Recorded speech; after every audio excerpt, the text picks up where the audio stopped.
better go and put your men on the boundary line. And if you give we a liquor, that is merely a hiccup. Look, you win the little battle, you lose the war. It's the same result every time. Everybody sing. You're on the West Indies.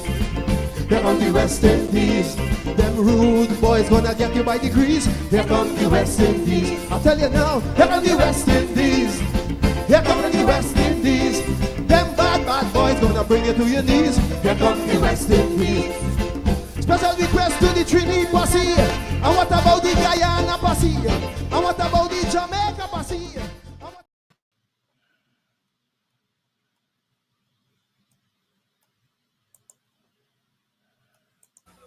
It says that the men in this place must learn to take better care of their mother. Mother's love.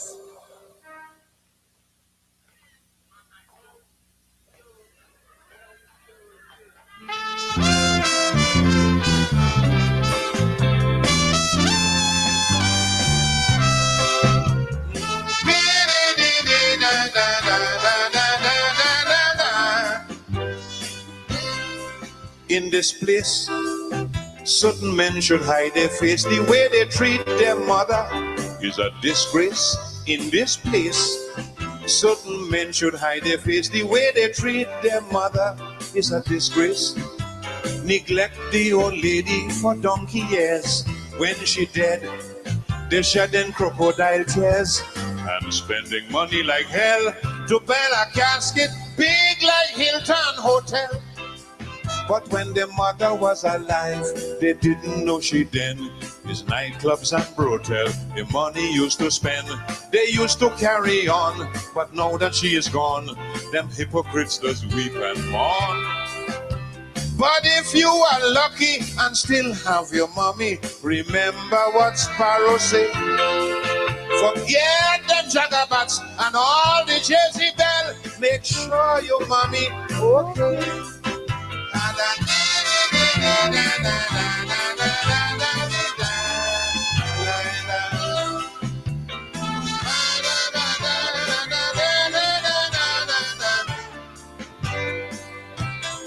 So in the street, some madam drunk in the street, and mama have nothing to eat. Buying company, every day they in a spree, while their mama belly empty. I know a man who joined his wife one night to cuss his mother till he end up in the jail in Carrera. When she dead, he start to moan and shout. I wish the dead could have wake up and bust it down mouth. When his mother was in need, he never paid her heed, and she had to eat the bread the devil need. It was so unfair. Just a postcard once a year he will send to pretend sincere. No, she don't need a lot. Just give her what you got, whether you're rich or you're poor. I say, not only on her birthday, that shouldn't be the way. Every day should be Mother's Day.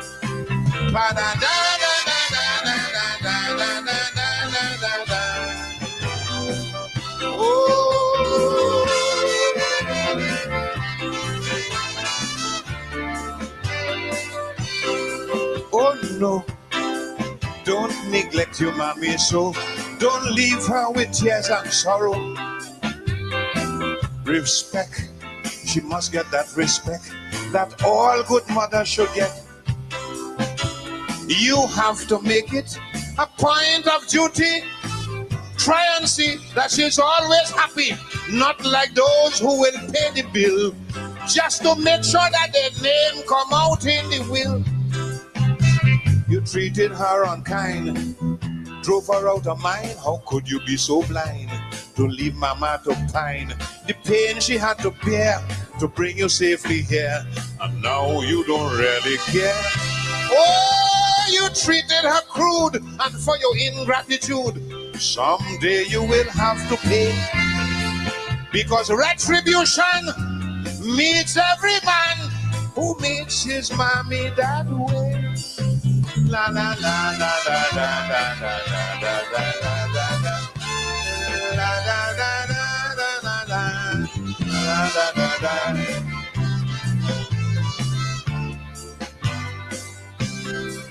My friend, tell me, why do you pretend to remember your mother then? Why do you mourn when she's buried all alone and no longer can she return?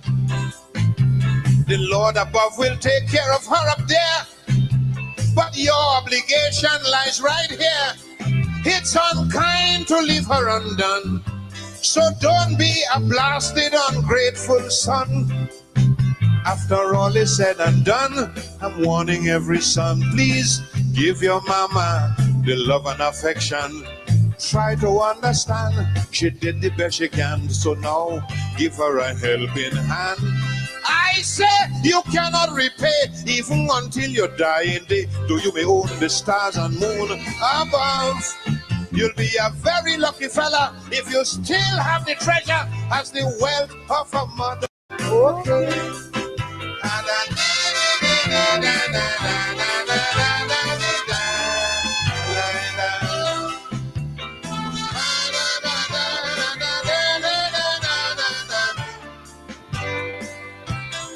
So indiscreet, some madam drunk in the street, and mama have nothing to eat. Buying company every day they in a spree, while their mama belly empty. I know a man who joined his wife one night to cuss his mother till he end up in the jail in Carrera. When she dead, he start to moan and shout, I wish the dead could have wake up and bust it down mouth. When his mother was in need, he never paid her heed, and she had to eat the bread the devil need. It was so unfair, just a postcard once a year he will send to pretend sincere. No, she don't need a lot, just give her what you got, whether you're rich or you're poor. I say, not only on her birthday, that shouldn't be the way. Every day should be Mother's Day.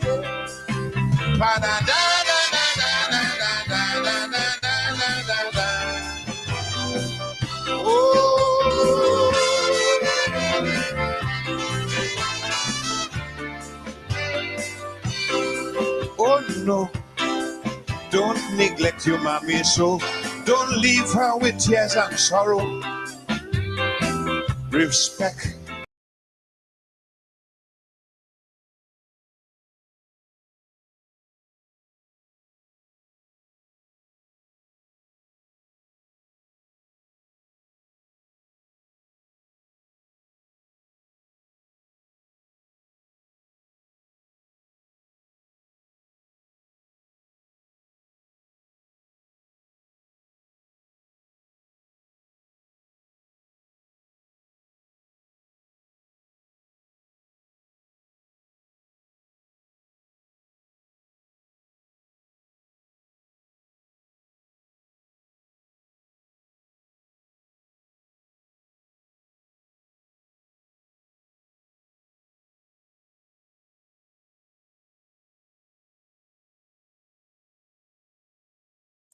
No song, oh Lord. Yes, welcome to our cricket edition. Tonight, I was saying we came in there with the mighty Sparrow, born in Grenada, raised in Trinidad, hung out a lot in Guyana, and I was making the point. That Sparrow sung that calypso about the troubles in the 1960s.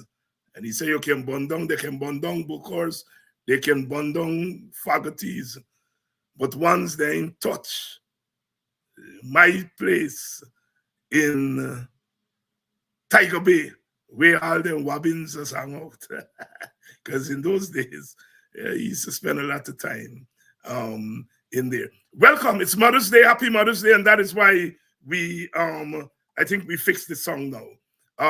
That is why we started out there with Sparrow. Mother's love. Happy Mother's Day to everyone, and happy Mother's Day to the mothers and their fathers who are mothers too. But the mothers, they're the real deal. You know, Dick Gregory used to say, thank God for two things in the Black community: the Black church and the black woman, and by extension, women of all color. I don't know without our women where we would be as a country, as a community, as a Caribbean, whatever the endeavor, women have been there. And I always say I was raised by women. Men were always around, but I was raised by women. The wisdom, the encouragement, all the things. Happy Mother's Day to all the mothers. My own mother, I wish her happy Mother's Day already. And my sisters and all those women who mothered me. And by extension, all our women. Happy Mother's Day. Well, today is cricket. Today it's cricket, and we're going to be rolling. We're going to be talking about the state of West Indies cricket. We have a big cast tonight. Dr. Adams, of course, is here with me. He was here last week, and he's going to be joined by Basil Butcher Jr. Basil Butcher Jr. Once you're around cricket, you must know about Basil Butcher. Well, Basil's son is going to join us. He's a well-known cricket analyst. And we're going to be joined by attorney at law, Dawn Holder Cush. Dawn, of course, is the daughter of Terry Holder. And so she grew up with cricket too. Home, I imagine, as all of us did. And she is on the panel here this evening. I remember Dawn and the rest of us, I haven't been around, so it probably still is there. We used to hang out every Saturday afternoon at the headquarters, Julian's, and invariably, cricket was always a conversation. Politics was always there, but it was cricket. And I used to be a Sammy man, and I remember raising about Sammy, and Dawn put a last down for me because she wasn't convinced about Darren Sammy back in those days. I don't know where she stands now, but we are ready to talk cricket. We are ready to talk cricket tonight, and we are going to get going in a minute. In a minute, please share the link. Let everyone know that Politics 101 is on. We are ready to go, ready to roll. We have a big panel here tonight, and we're going to be doing it. Share the link.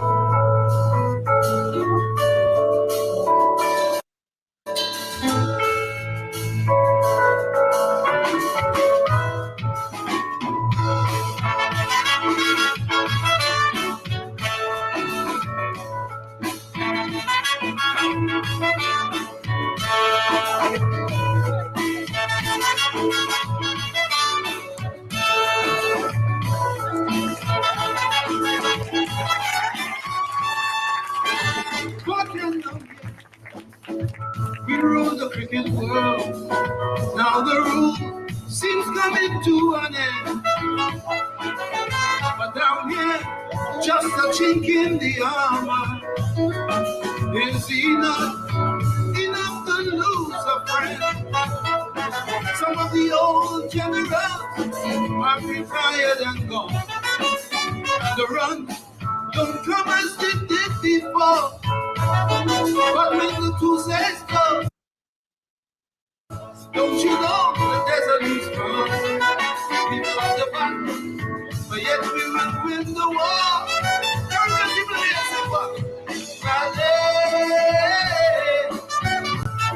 Sally from the West Indies, when you're forever.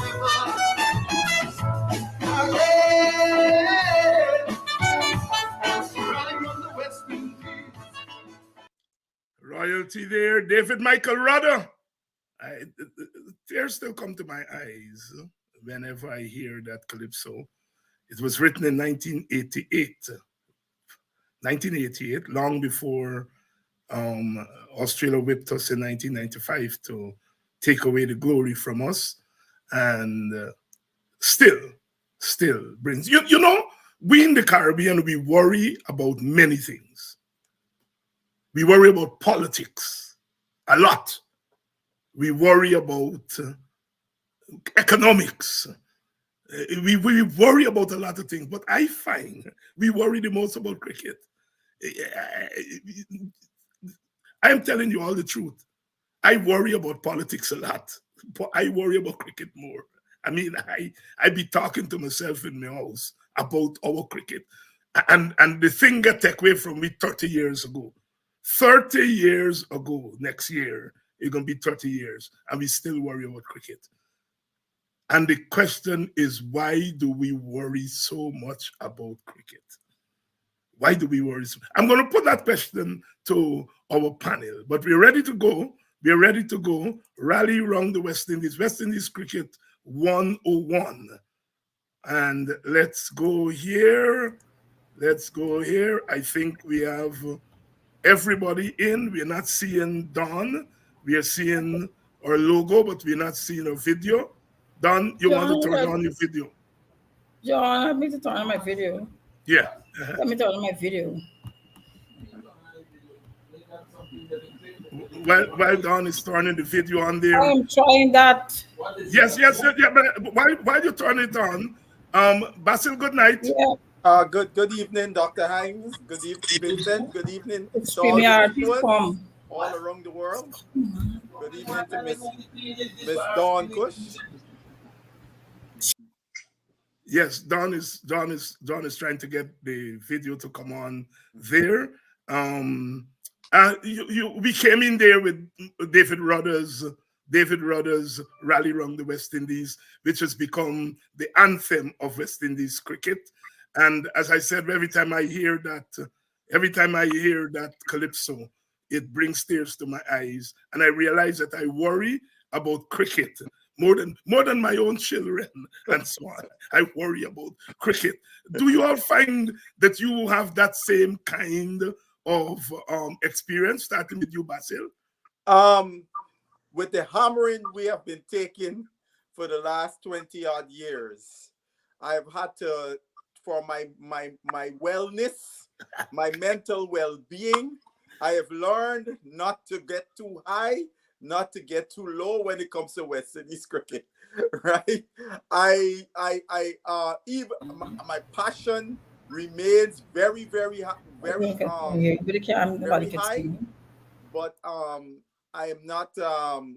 I don't get sick or too happy when we win or lose. So, Dr. Adams, you worry? As I do. No, I guess it's a similar sentiments that Basil expressed. Of course, when I was growing up, cricket used to be just like my life. You know, you get up, especially if you don't have to go to school, you get up and you play from morning till night. So you follow the West Indians. I remember growing up as a little kid, and each of us had a name. Used to name each other after one. It's like, I used to call myself Rohan, even though it's. Then when I realized that, I realized that was very sacrilegious for me to, But so that's the only thing that we knew. But then afterwards, as Basil said, it's not the same. And you see, and Basil would know that I come from and the reason why I guess I've lost not only faith and confidence in the team, it's the attitude of players. And I hate to say, I know that money has something to do with it, because when I look back, when I used to play and Basil's father used to play, you basically play for free. It's all about pride. So because that was inculcated in me, when I see the behavior of certain players, I remember Clive told me once, he said, Addy, he said, nowadays, you got to pay them as a fee to even sign and get an autograph. They tell you, talk to my agent to get an autograph. I mean, so when I look at that, it's more to me about attitude. That is why, and Basil would know this, I draw the line right there. I don't care how big a superstar you are. If you're not bigger than the game, if you're behaving that way, I'll get rid of you. And you set an example as to the discipline and pride that you need in a team. So because of that type of thing, how players behave these days, not all the players, by the way, but one player contains an entire image of a team. But the way that they behave, it's not like it used to be, Dr. Hines. The way my heart and soul was in a team. Yeah. Don, while they're trying to fix your camera there, are you hearing us? I'm hearing you. Yeah, we'll go with the audio while they're You trying. see me now? No, I'm not seeing you. I'm not seeing you. They still have. I'm using my phone, and I can see myself. Let me see. Yeah. But we not seeing you. We not seeing you at all. Dr. Hines, you taught me something there. I never knew. Yes, go ahead, Dr. I Adams. never knew that Terry Holder was Don's dad. Don came from good stock. I underestimated Don here now. Don. We know Vincent, stop telling lies. You know very well that. I see you and I see you Don hanging out at the conference there in Washington. But and he was challenged. Where he was challenged by a current MP of the AFC who said he never believed that Vincent Adams played cricket. Exactly. And he said you could ask Terry Holder's daughter, she will tell you that I played cricket. and David, I must tell you, I cannot ever dispute what you're saying about Sammy. I had a big issue with Darren Sammy. It is not as bad now as it was then, because I felt he got on the team because he was a St. Lucia at the time of Julian Hunt. I agree with I didn't think his getting on the team was fair, but that is what we're here to talk about tonight. Yes, but before I would go by Julian. Let me back up Don quickly. I like Sammy, but then how could a coach not know who your vice captain was? All right, all that. No, but she had very strong views on Sammy, and I remember, and this got to be about almost 10 years ago, Don. Yeah, that's about 10 years ago. Yeah, because it wasn't where we weren't where the Julian's is now. I think it used to be on Thomas Street. Yes, that's a great New Zealand. Yeah, that was in Thomas Street. And I make myself fast and talk about Sammy going to turn the thing around. And Dan put a lash down for me. Well, I didn't know who was Dan. So a jam Aubrey Martin, he was there. I said, who is that? He says, stereo the doctor. Oh, Jesus Christ, you know. My father shared my sentiments about Sammy as well. But Don, I asked Basil and Vincent the question: do you worry about West Indies cricket as the rest of us do? Oh, we have to worry. We have to worry. When will we stop worrying? Right? I mean, we are not. I think before independence, there was a common bond of the countries that were playing. Now as independent nations, right? I'm not sure what is this concept of the West Indies. You are playing a song just now, you describe it as a calypso, which it is. But that song is regarded as the West Indies cricket anthem. The second verse says, way down under a warrior falls. Michael Holden falls in the heat of the battle. Michael should have left long time. I heard an angry brother shout. Caribbean man, that is the root of our trouble.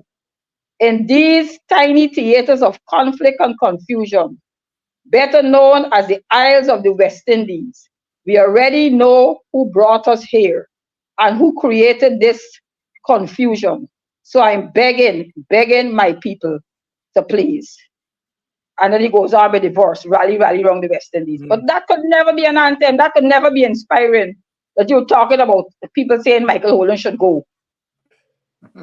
An anthem has to be something that inspires you with some pride of the region. How we gonna have pride as a region?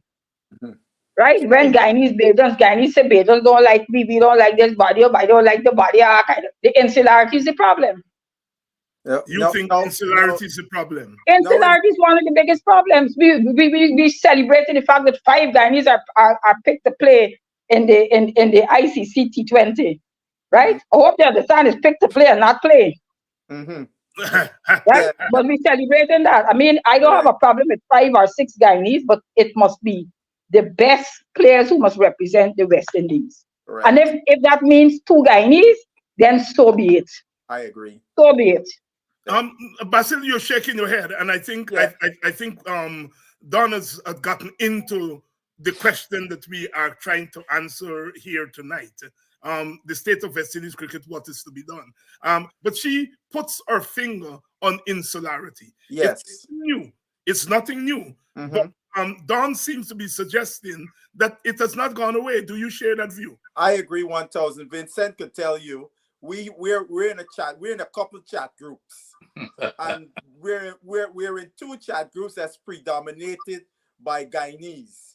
And you heard I am always pushing back. And then we're in another chat group where it's dominated by Bajans, and I'm always pushing back at the insularity that is seen in both camps. And I agree. I had never listened. I mean the words of that song. And in Don pointing that out, it reminds me of the famous speech in Julius Caesar, where Mark Antony destroy Brutus, and then at the end of each stanza say, but Brutus is an honorable man. So here you talking about the insularity, and then you're gonna say at the end, rally around the West Indies. That's correct. There, so maybe that anthem needs to be dropped. But David described it as a calypso, and he's correct. Yes. Dave said it's an anthem. Right. But David, who has a PhD, who's well educated, as is Vincent, they're both very learned men. I'm sure that David understands the difference between a calypso and an anthem. Don, I know when you lawyers talk about a learned counsel, I know what you mean. I never said learned counsel. I said you all are learned men. I said you are learned men. You have PhDs, real PhDs, earned PhDs after a dissertation. Y'all don't provoke me tonight. Vincent, do you share the view of the insularity as a big problem for the current state of our cricket? Absolutely, without question. And like Basil said, we're in that chat, and we've got a group of men, and we understand the sentiments, your countryman and stuff. But it's like a cult. We behave as if it's a cult. It doesn't matter. One man could make 5 ducks or make duck in every single innings he played for the entire year. And men would just come back with some kind of a spin as to very creative spin too, as to why he should be in the team. No, I absolutely agree. We still have lots of insularity, and the players, even the players realize it, and it's not good for the team. It is not good for the team. And we go back and see. I never played for the West Indies.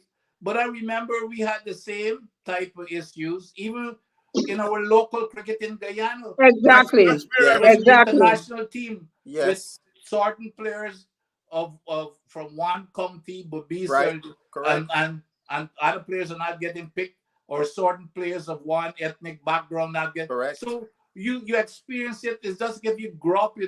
It's part of our DNA, and that has to stop.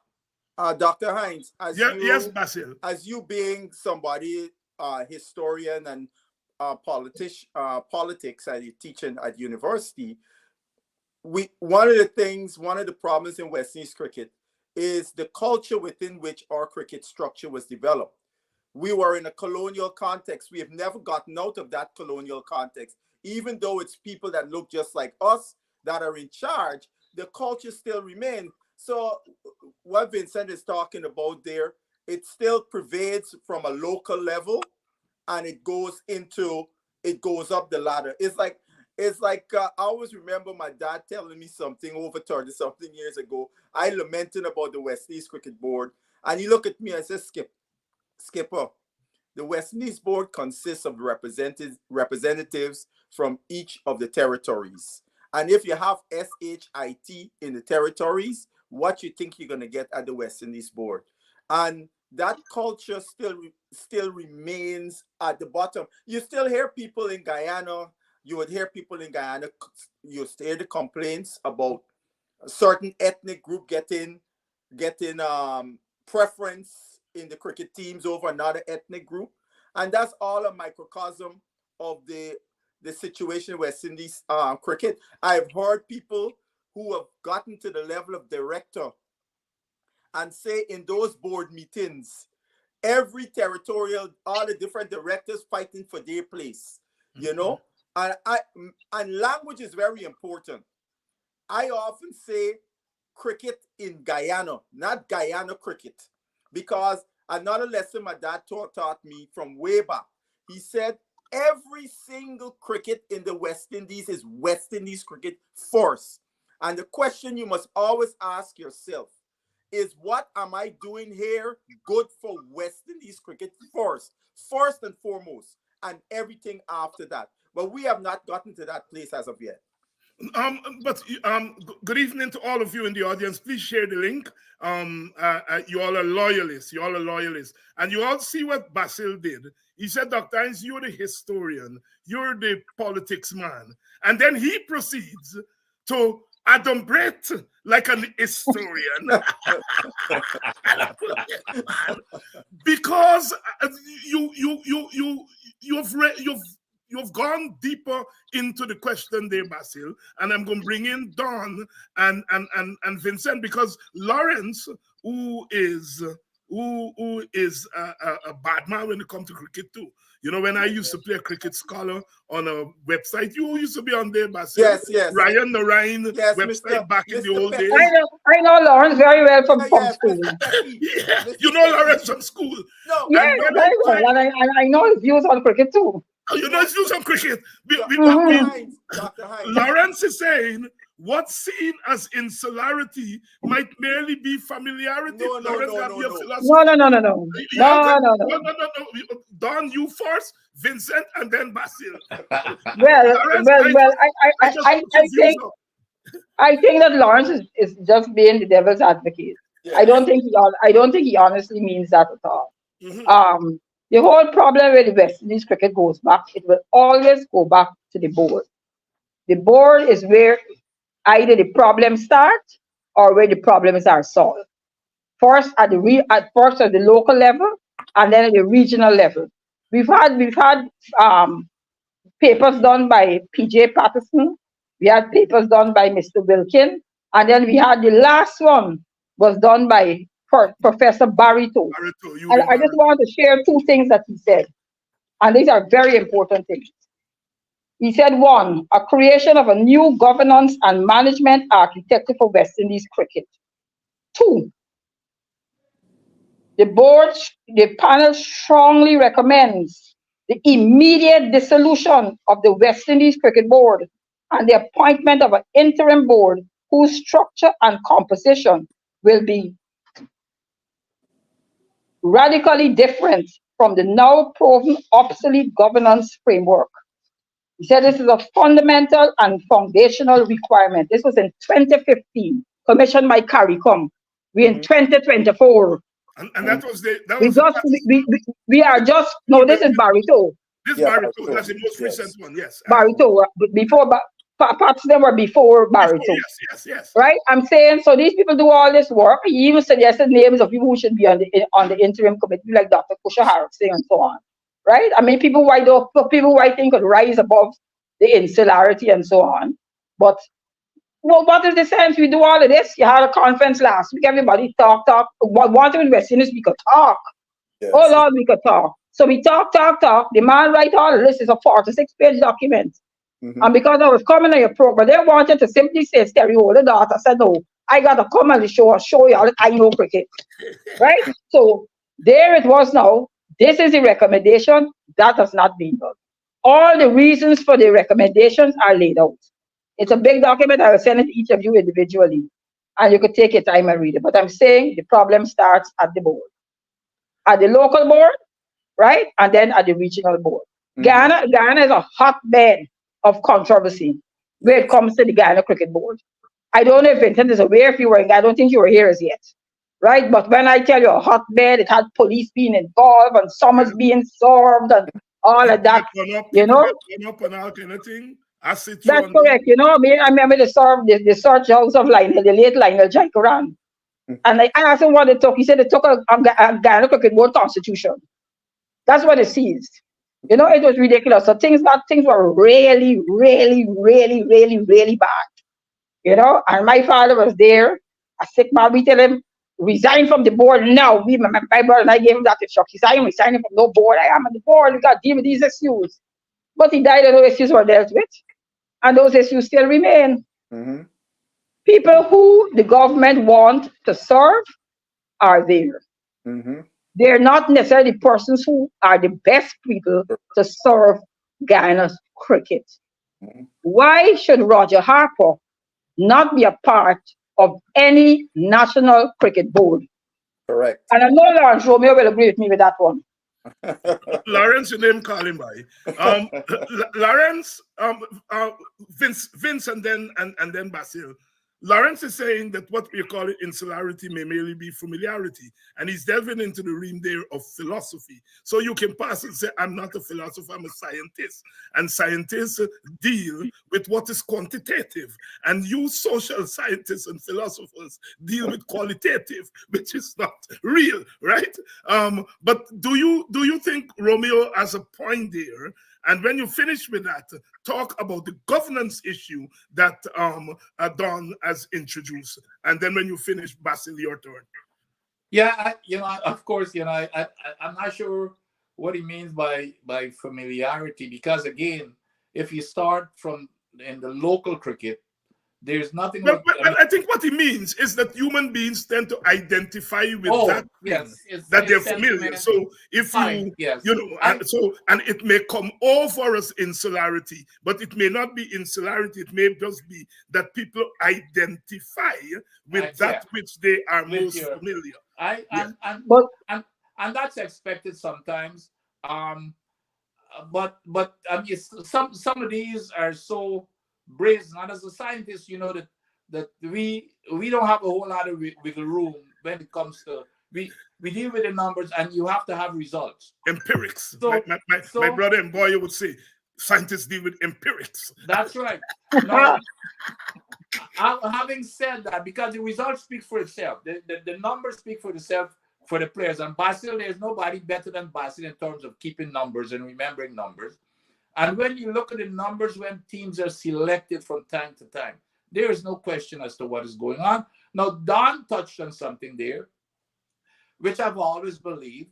And going back again, as a cricketer, or any athlete, you would do anything to win.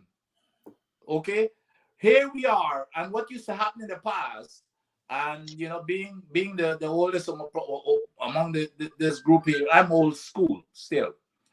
In the past, what used to happen, guess who used to lead the West Indies Cricket Board of Control? Ex-cricketers. Look at Sir Clive Lloyd. Clive wanted to get on the board. Even Guyana did not even support Clive for getting on the board. You have somebody like a Clive Lloyd or of his stature, people who are used to winning and who would do anything to win. They would be the ones who were if they're on the board, they would do whatever it is again to get results. But what we switched to, we've got a bunch of business people. I think it started with the guy from St. Lucia. I think what was his name, Basil? Was it Skerrett? No, was after. Julian Hunt. Haunted from St. Lucia. But we started with this whole thing about putting business people instead of putting cricketers who are competitive and want to win and have shown that they're winners and would do anything. Look at how Clive revolutionized cricket by the first ever to be playing 4 quicks, when the traditional way was 2 fast bowler or a spinner and a leg spinner. And when Clive started, nobody expected that would have revolutionized cricket. And today, you play your best 4 bowlers or your best 5 bowlers. And so that I think that's the big difference to get people who understands the game, who play the game and knows what it takes to win. They relate to the players, and they were in that position, and they would not like to see people getting on the team who are not supposed to be on the team. That's where we need to start. Basil, you come back on the insularity. Is it familiarity? Is it insularity, or where does familiarity stop and insularity begins? I suppose I give you a clear example, because I like to deal with facts. When Clive Lloyd was the chairman of selectors, you had Guyanese accusing Clive Lloyd of not liking Guyanese because certain Guyanese players were not being picked. That is clear insularity. And people saying that Clive Lloyd don't like Guyanese. Those people don't know nothing about Clive Lloyd. But just because their favorite Guyanese player was not being selected, Clive Lloyd don't like Guyanese, right? And the question I would always ask them, make a case for me why player X you advocating for should be on the team. I don't want to hear Guyana win 3 or 4 years in a row, so therefore Guyana should get X number of players on the team. You're picking the players as individuals, it's not as a team. It's based on what they do and what they could bring to the West Indies team at the next level, right? So, I mean, and here, even think about this too. When Clive became the captain, one of the things he deliberately did, he would put players of different territories as roommates, because he saw, my dad used to tell me how when he played, the players from different territories would all click amongst each other, right? Because that's where the familiarity stuff you could talk about, because hey, we share a same culture, so we would tend to want to be around people a similar culture. But when it gets to the point where you're going to choose a player because he comes from, or give a player an ad because he comes from the same place as you, now we're talking, it's not just simply familiarity, you're talking more insularity. And what Don raised about the governance, that's been the issue. Look, every top test playing nation has done a total reconstruction of how they govern their cricket, right? And we still can't do it, and we languishing at the bottom of the table. But everybody else who at the top have done it, and we still don't see the wisdom in doing it, and some of the seemingly ego things that is holding back us from taking those steps. You know, for example, as Don pointed out about Guyana, I was told this. They had the Webley report and the recommendations. So they formed a committee that went and met with every territorial board to song them out. They will have questions, bring other issues, and so on and so forth. You know, today, the only board that has not met with the Webley group is Guyana. When this current group came in, we need 3 months. Well, 3 months passed and gone, and it continued. How long would you take to read through the Webley recommendations and have some points to make? And this thing seems to be going in perpetuity. And as she correctly said, Don Gray said, a guy like Roger Harper just sitting around because Roger talk hard and question some of their appointment to director, and once he must apologize, he gets jettisoned off the board.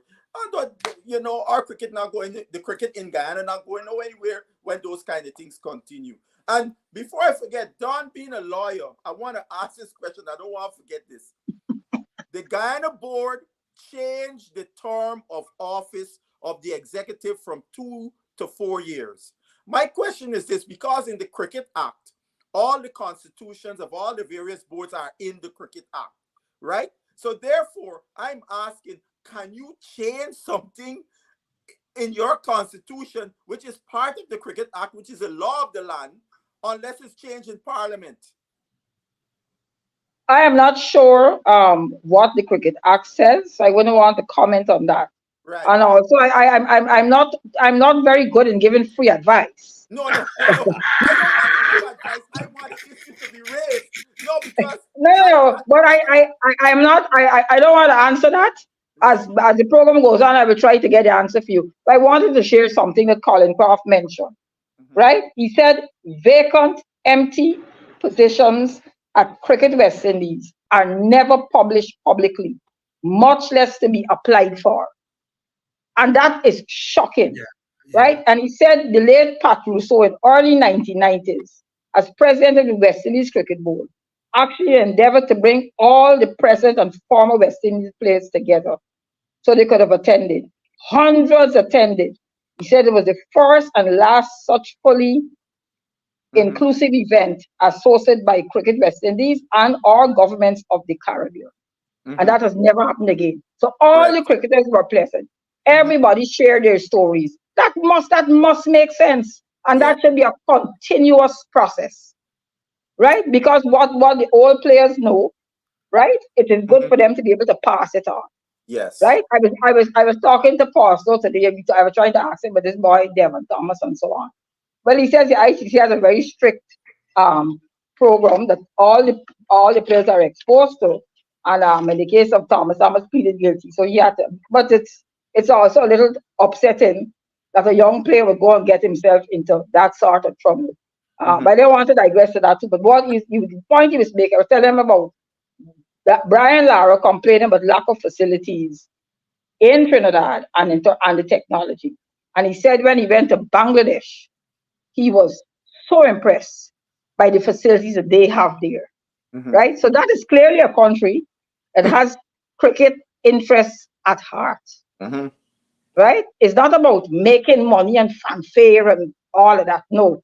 It's serious to improve the level of cricket. We have no proper indoor facility. When rain falls, where they practicing? Nowhere. In the hotel.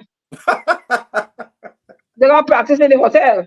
Yeah. But look, you know, let me quickly add to Basil. We talk about Roger. Obviously, without question, Roger is being treated unfair. As a matter of fact, that whole Demerara Cricket Association, we know some history behind that. What happened there. But look at Foster in Berbice. Look at how Foster has been treated in Berbice. When this administration came in, Foster was the representative of the West Indies Cricket Board. He was removed, and he's been isolated. And Foster is doing more work than the rest of the entire Guyana Cricket Board. I would say, without hesitation, Hilbert Foster is the Guyanese who has Guyana cricket at heart more than anyone else. Unhesitatingly, I would say that. He's been treated very badly. He made a statement the other day. He said, y'all, please keep me out of the board cricket. I'm focusing on Rose Hall. Yes. And that is sad because that is indeed a loss for Guyana cricket to have Foster not involved. Exactly. It's a good. We can't afford to lose such assets as the situation is. We can't afford. And just a quick point that Don and Vincent made, with the advent of guys who never played the game or understand what needs to be done to develop players, you saw the eroding of the relationship that is fundamental to a player's development between the past players and the upcoming players being eroded to where we are today, right? Where our young players don't even know the history, the legacy upon which they stand, or even understand the importance of getting mentorship and advice and so on from somebody who has done it before them. But some of them, because Lance Gibbs will tell you that every single time he comes to Guyana, Devendra Bishu finds him. Mm-hmm. He finds him and he talks to him, right? And he always has questions, and he's always very, very grateful for any intervention from Lance Gibbs. And that is somebody who's clearly interested in cricket. Correct. So he can do that. Some cricketers in Guyana, I think, are too big for the boots. Yes. Right, because of the money and the lifestyle, Yeah. and now I will say the friends, the friendliness with you can get invited. The 44th birthday. I mean, I was not invited, but some of them were invited, and have the pictures they posted and all of that. My God, I don't want to go, but some of them have been transformed, right? And I want And so it is difficult for those people then to be able to really and truly have Guyana's cricket at heart. They're finished with that. Yeah. They play and they're done, and life goes on. Amar said, and I told Vincent, Amar said in 2 decades of playing cricket, he's never seen racism of cricket in Guyana. Yeah. In case you're just joining us, yes, it's West Indies Cricket 101, and yes, it's not Coretta McDonald you all are seeing, right? You all know I love certain kind of female. I like them female. I come from a village, them ladies stop train. So you all know I accustomed to a certain kind of woman. But it's not Coretta McDonald out here tonight. This is another firebrand. I don't want to get you with the politics tonight. Cricket. Don Holder Cush. For those of you who know anything about Guyana, you know pedigree. You all know that. I heard that before I read it in book. I hear them big man say, pedigree, you come from pedigree. I am honored. I am honored to be my father's daughter. I am very honored to be my father's daughter. Right.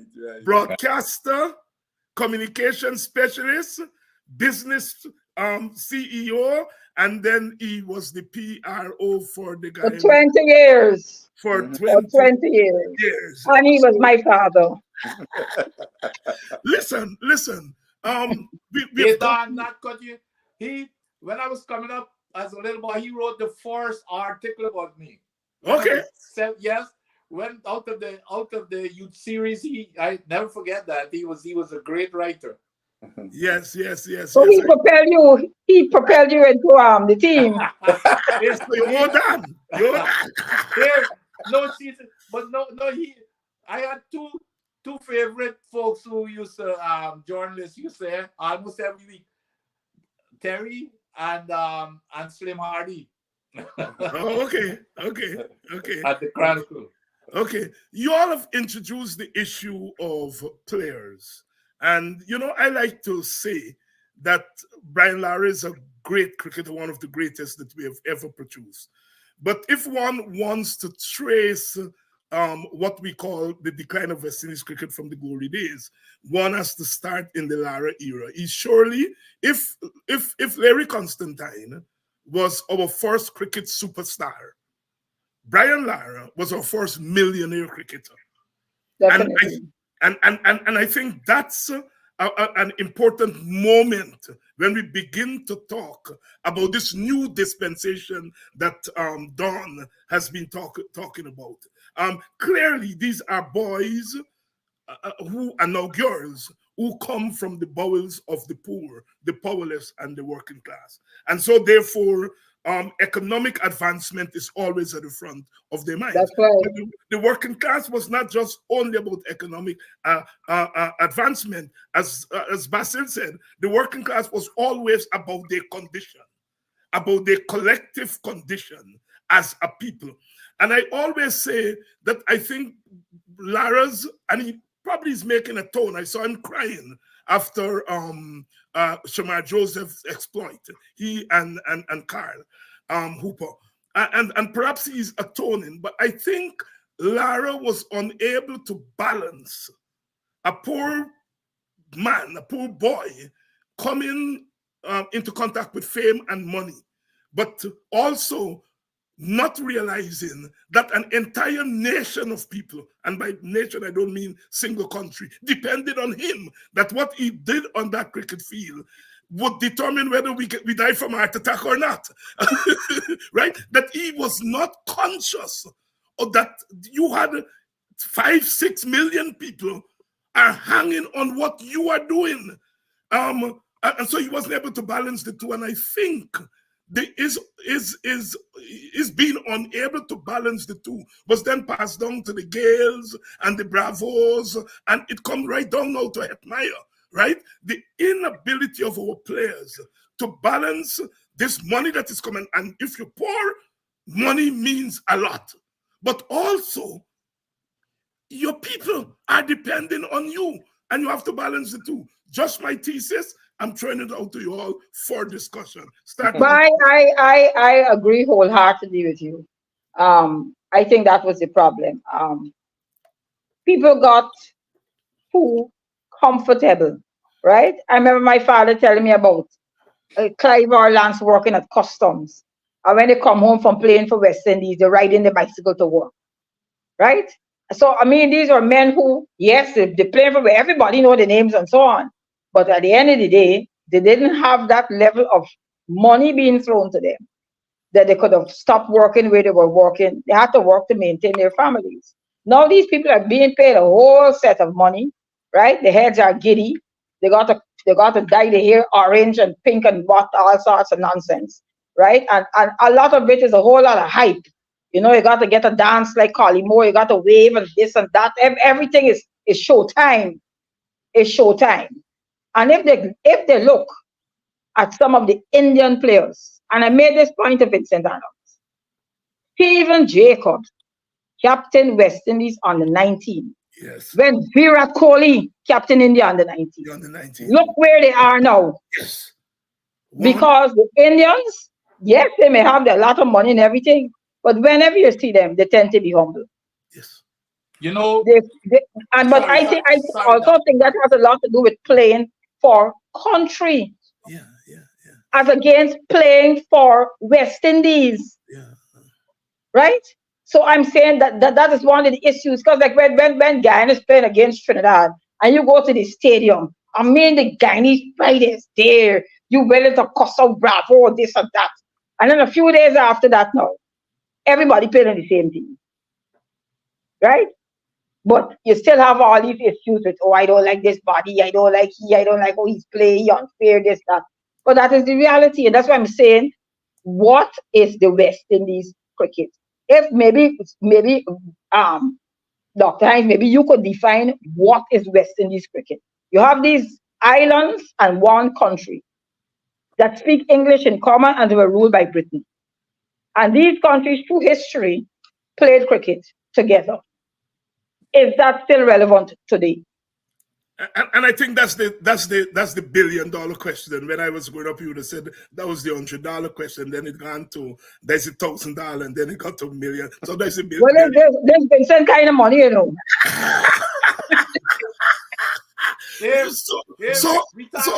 We talking Guyana dollars. If you're talking Guyana dollars, no, we talking US dollars. Because everybody just get paid in US dollars and pounds, no Guyana dollars. But Basil, let me come to you on that question of the balancing of economic advancement, because the life of a sports person is short. And these are poor boys who are coming from a situation of poverty.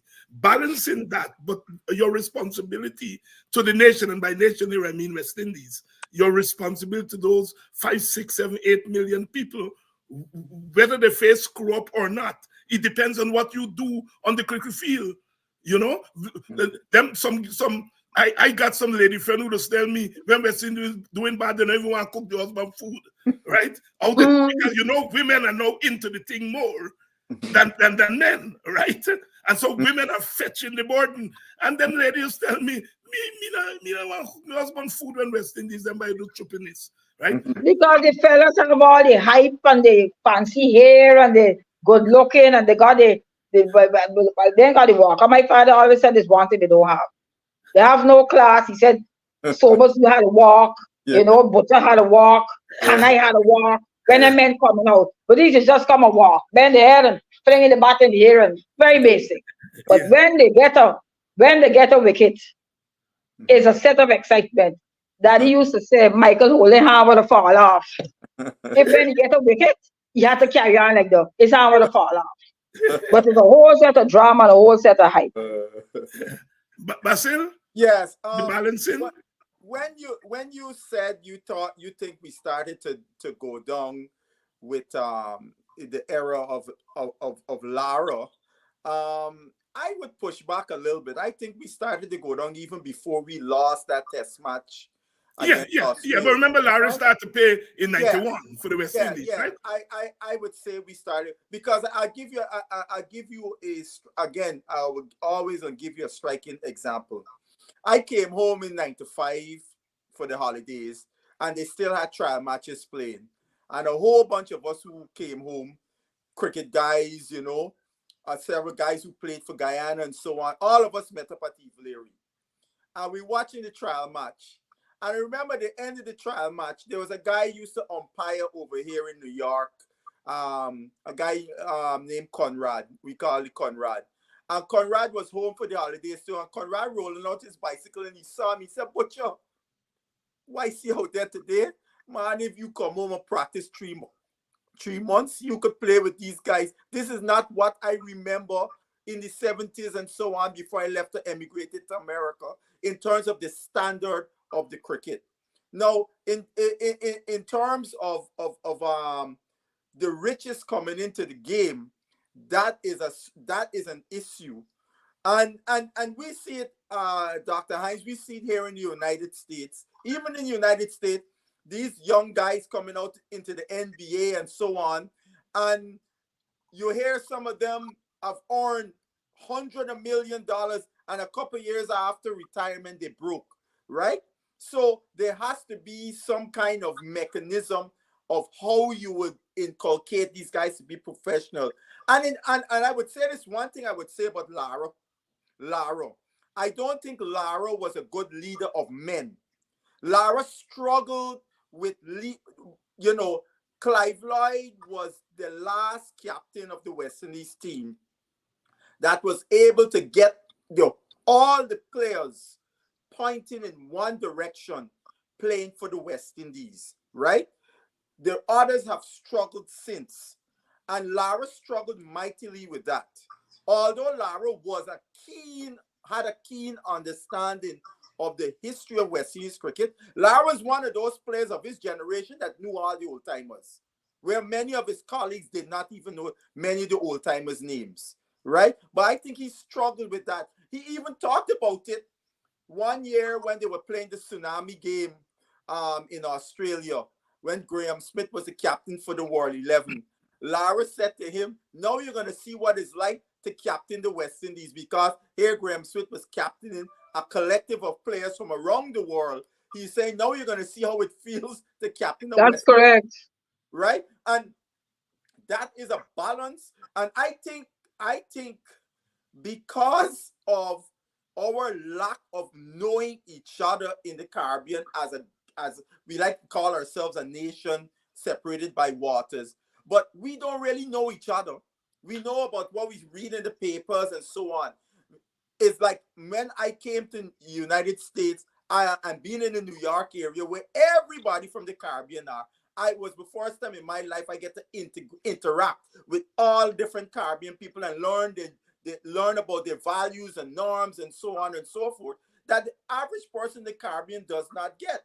And so it takes a serious leader of a West Indies team to bring these guys together, and the professionalism that is not inculcated from the grassroots. Because I'll tell you, youngsters around the world are inculcated with that professionalism and are able to understand from a young age how they're going to balance being an elite athlete and all the wiles of the world. All the wiles of the world. Dr. Adams, balancing commitment to personal economic advancement and commitment to your nation. To me, it goes back to one thing. The players are not grounded in terms of what brought them to where they are. They do not relate to where they are. And again, not all players, by the way. Right. But this new generation of players, like I said before, even when I used to play, I remember when I was playing for Guyana, we never looked forward to money. We didn't know how much. When we go on tour to Jamaica, for example, you get $7 per day in pocket change. Basil father, these guys never used. They never used to have the opportunity to negotiate how much you're gonna get. They didn't have unions and all that kind of stuff. But here's the one incident that I think West Indies cricket, you talk about decline. It was one incident, and it goes back to the grounding. And Basil, I can't even remember the year now. Did you remember with this? I call it the Nelson Mandela tour of the West Indies to South Africa. Okay. When half of the West Indies team sat at a hotel in England for more money, whereas this tour was a Nelson Mandela tour. 1999. 1998. Yeah. 98, 99. Yes. This was the first time. This was a Mandela tour. Do you know, even when they went there with that team that they went, the feedback I got, the West Indies team had more supporters than South Africa. They were turning out. You would swear that West Indies were playing home. But my point is, here is a man, Nelson Mandela. You should have gone and played there for free. That's correct. About half of the team sat in England, and no team could have beaten us at that time. That we were the pinnacle of West Indies cricket. Half of the team was sitting in England, and while the other half was in South Africa. And No, Vincent. All of them were in England, and I think. I don't think it's fair to blame them regarding the money, though, Vincent. That was also a turning point to show the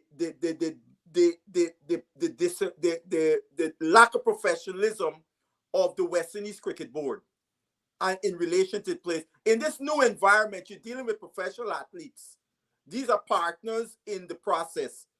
These guys left the Caribbean after having negotiations with the board without contracts. And then when they're in transit in Bangkok, Thailand, Clive handing out contracts to them. And when they look at the contract, what they negotiated was missing. Yeah, so, but I understand. My point is, this year was special. This year was not like the others. Like to me, this year was this man, Nelson Mandela. I agree with you. That's what I'm when I talk about grounding.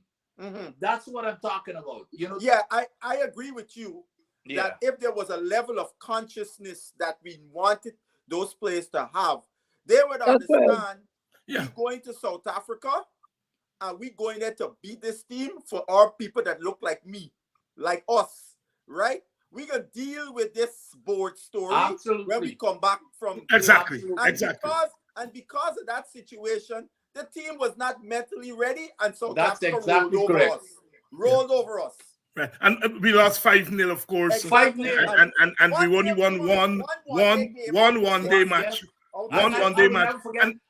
And you look at the result. To me, that was the line I draw in terms of when West Indies cricket. When I lost all of my love really for I still wanted them to win. Right. But that was when I became so despondent and in terms of that kind of a behavior. Again, Basil, I know Basil, talking about the contracts and stuff. But to me, they could have said, listen, okay, we're gonna make some arrangement. We're gonna negotiate that later. We'll deal with this later. But here you got a man like Nelson Mandela. First time he's going to South Africa after everything that used to happen before apartheid. Here is a free Nelson Mandela who was responsible for most of these cricketers. Because of this fight, we are where we are today. And that was when I talk about grounding. I think that's one of the things that are missing with these cricketers. So where they came from. But that responsibility, that responsibility to educate them got to come from the board. Yeah, and I think too, again, not to knock Lara per se, but maybe somebody who had a little more political understanding than say a Lara who was the captain at the time. Yes. Would have said, guys, here, we going to South Africa. We're going to take care of business, and then we coming back, and deal with this board issue, because this was not a regular tour. It's a similar way when Viv Richards on a radio station in New York. And I always said Viv made a mistake giving up the captaincy if he wanted to go to the World Cup. They want to get rid of Viv by any means. Yes, people didn't like Viv. And he gave them the out by retiring and giving up the captaincy, but still wanted to go to World Cup. And I remember Viv on a radio station, he came to New York, and he said that game against South Africa, who were just readmitted into world cricket, would be a game beyond the boundary. There you go. And I was very upset when Richie said, it's just another game. That was never another game. And Basil, that's my point. That is why I locate the decline. I should not have said Brian Lara, but the Lara era.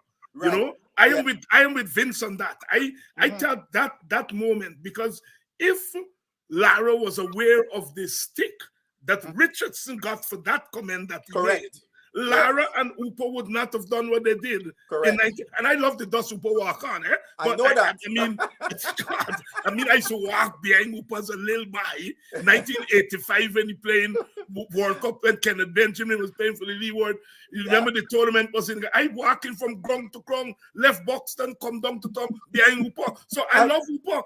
But when I see Upo do the dance with Lara, I said, I actually met we are into a new era. Remember, the first time we met was at Eve Leary in a conversation with Carl. I still get a picture, you know, Basil. I still get a picture with Carl. Yes. We all were at Eve Leary. Yeah, when Carl came back out of retirement. Yes. And they were playing. By you memory good. Yeah, that's the first time we met each other. Here, just to go back a little bit, just a few seconds. I can't leave before I forget. I gotta tell you, when we talk about this insularity thing, and I think I mentioned it last week on your show too, Dr. Hines. In the Guyana team, I think Basil was talking about how players are separated, they room together. Yeah. I remember my first tour on the Guyana team. Not only did they stop the Indians in the Indian room and the blacks rooming together, I had two roommates. And it was Res Murray and Cornelius. So the mixed guys. They put the three double people together. Now I look back, they put the three double people together. They put the mixed people in the room.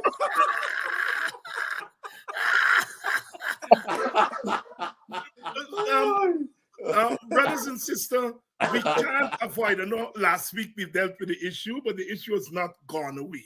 And this is Hetmeyer's selection on the team. It's still the talking point, and all the cricket fora around and so on. It's still the talking point. And I have been reflecting on it, especially Basil, your comments from the comment section last week. And I have to agree with everything that you all say about Hetmeyer, everything. Not you all are correct.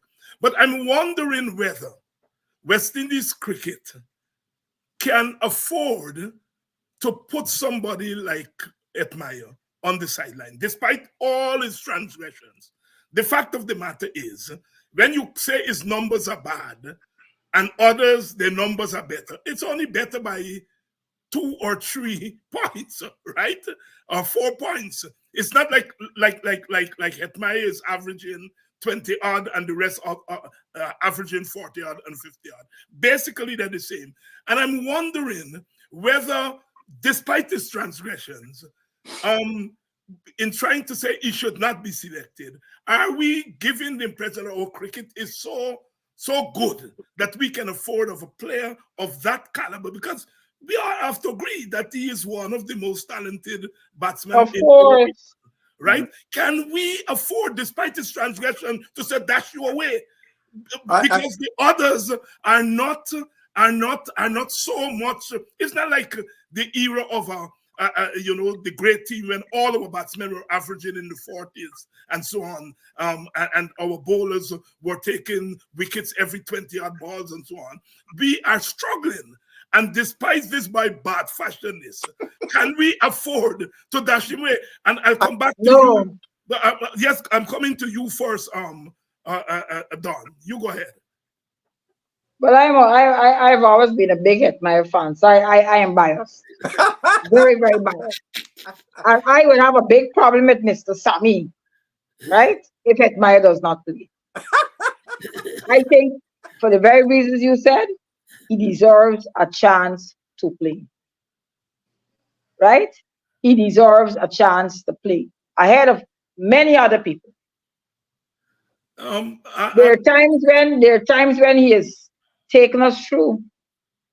We just forget those now. No, there got some players have never ever done anything that is earth shattering in cricket. Don't get me wrong; they might have been consistent, so they will always get picked, but they never ever did anything that was earth shattering.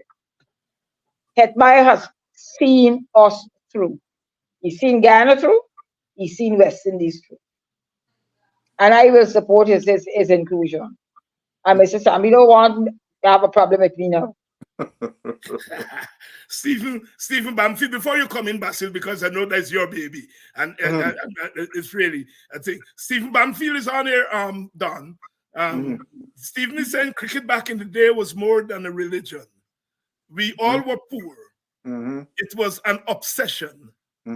We all imitated the names of our cricket heroes. Cricket had lifted the black man to a different level. The simple game of cricket inspired a nation of people. I absolutely agree with that. When I went to Queen's College used to play, I think it was White's Cup, Case Cup, and Northcote Cup or something like that. Cricket, right? Queen's College had students who represented Guyana. And then when Roger Harper was in low six, he was called to represent West Indies. At 17 years old in 1980. That's correct. I mean, and those were the days when everybody going to cricket, everybody got on a white pants and a white shirt. Nobody got on nothing fancy. It's basic. It's the love of the game that would have propelled them, right? And everybody had a hero. Everybody, just as he said, everybody.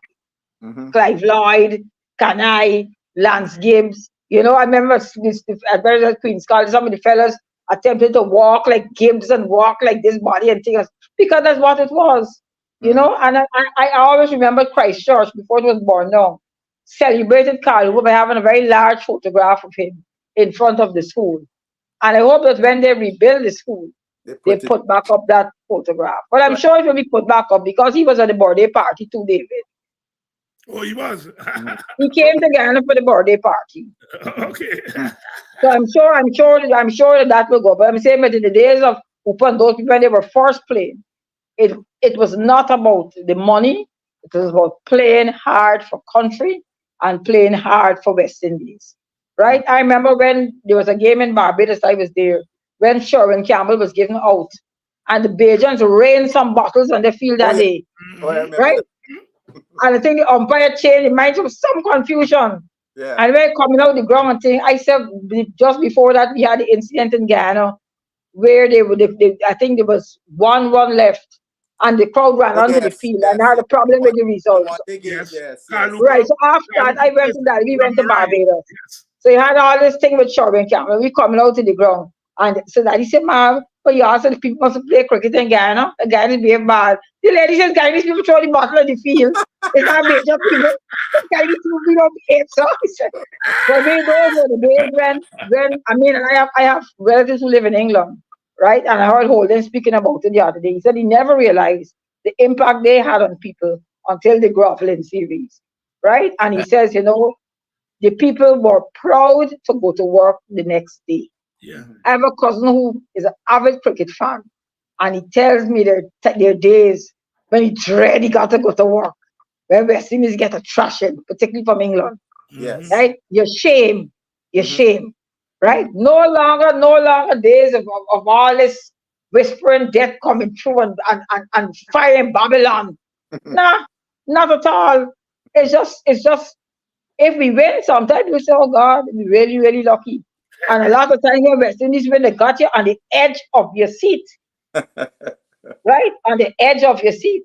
But one of the problems I go back to say is the administrators of the game. They have messed it up. Right? They continue to do a piss poor job. Dr. Shallow is shallow. I make no apology for saying that. Right? I don't think he's a man who is suited for that job.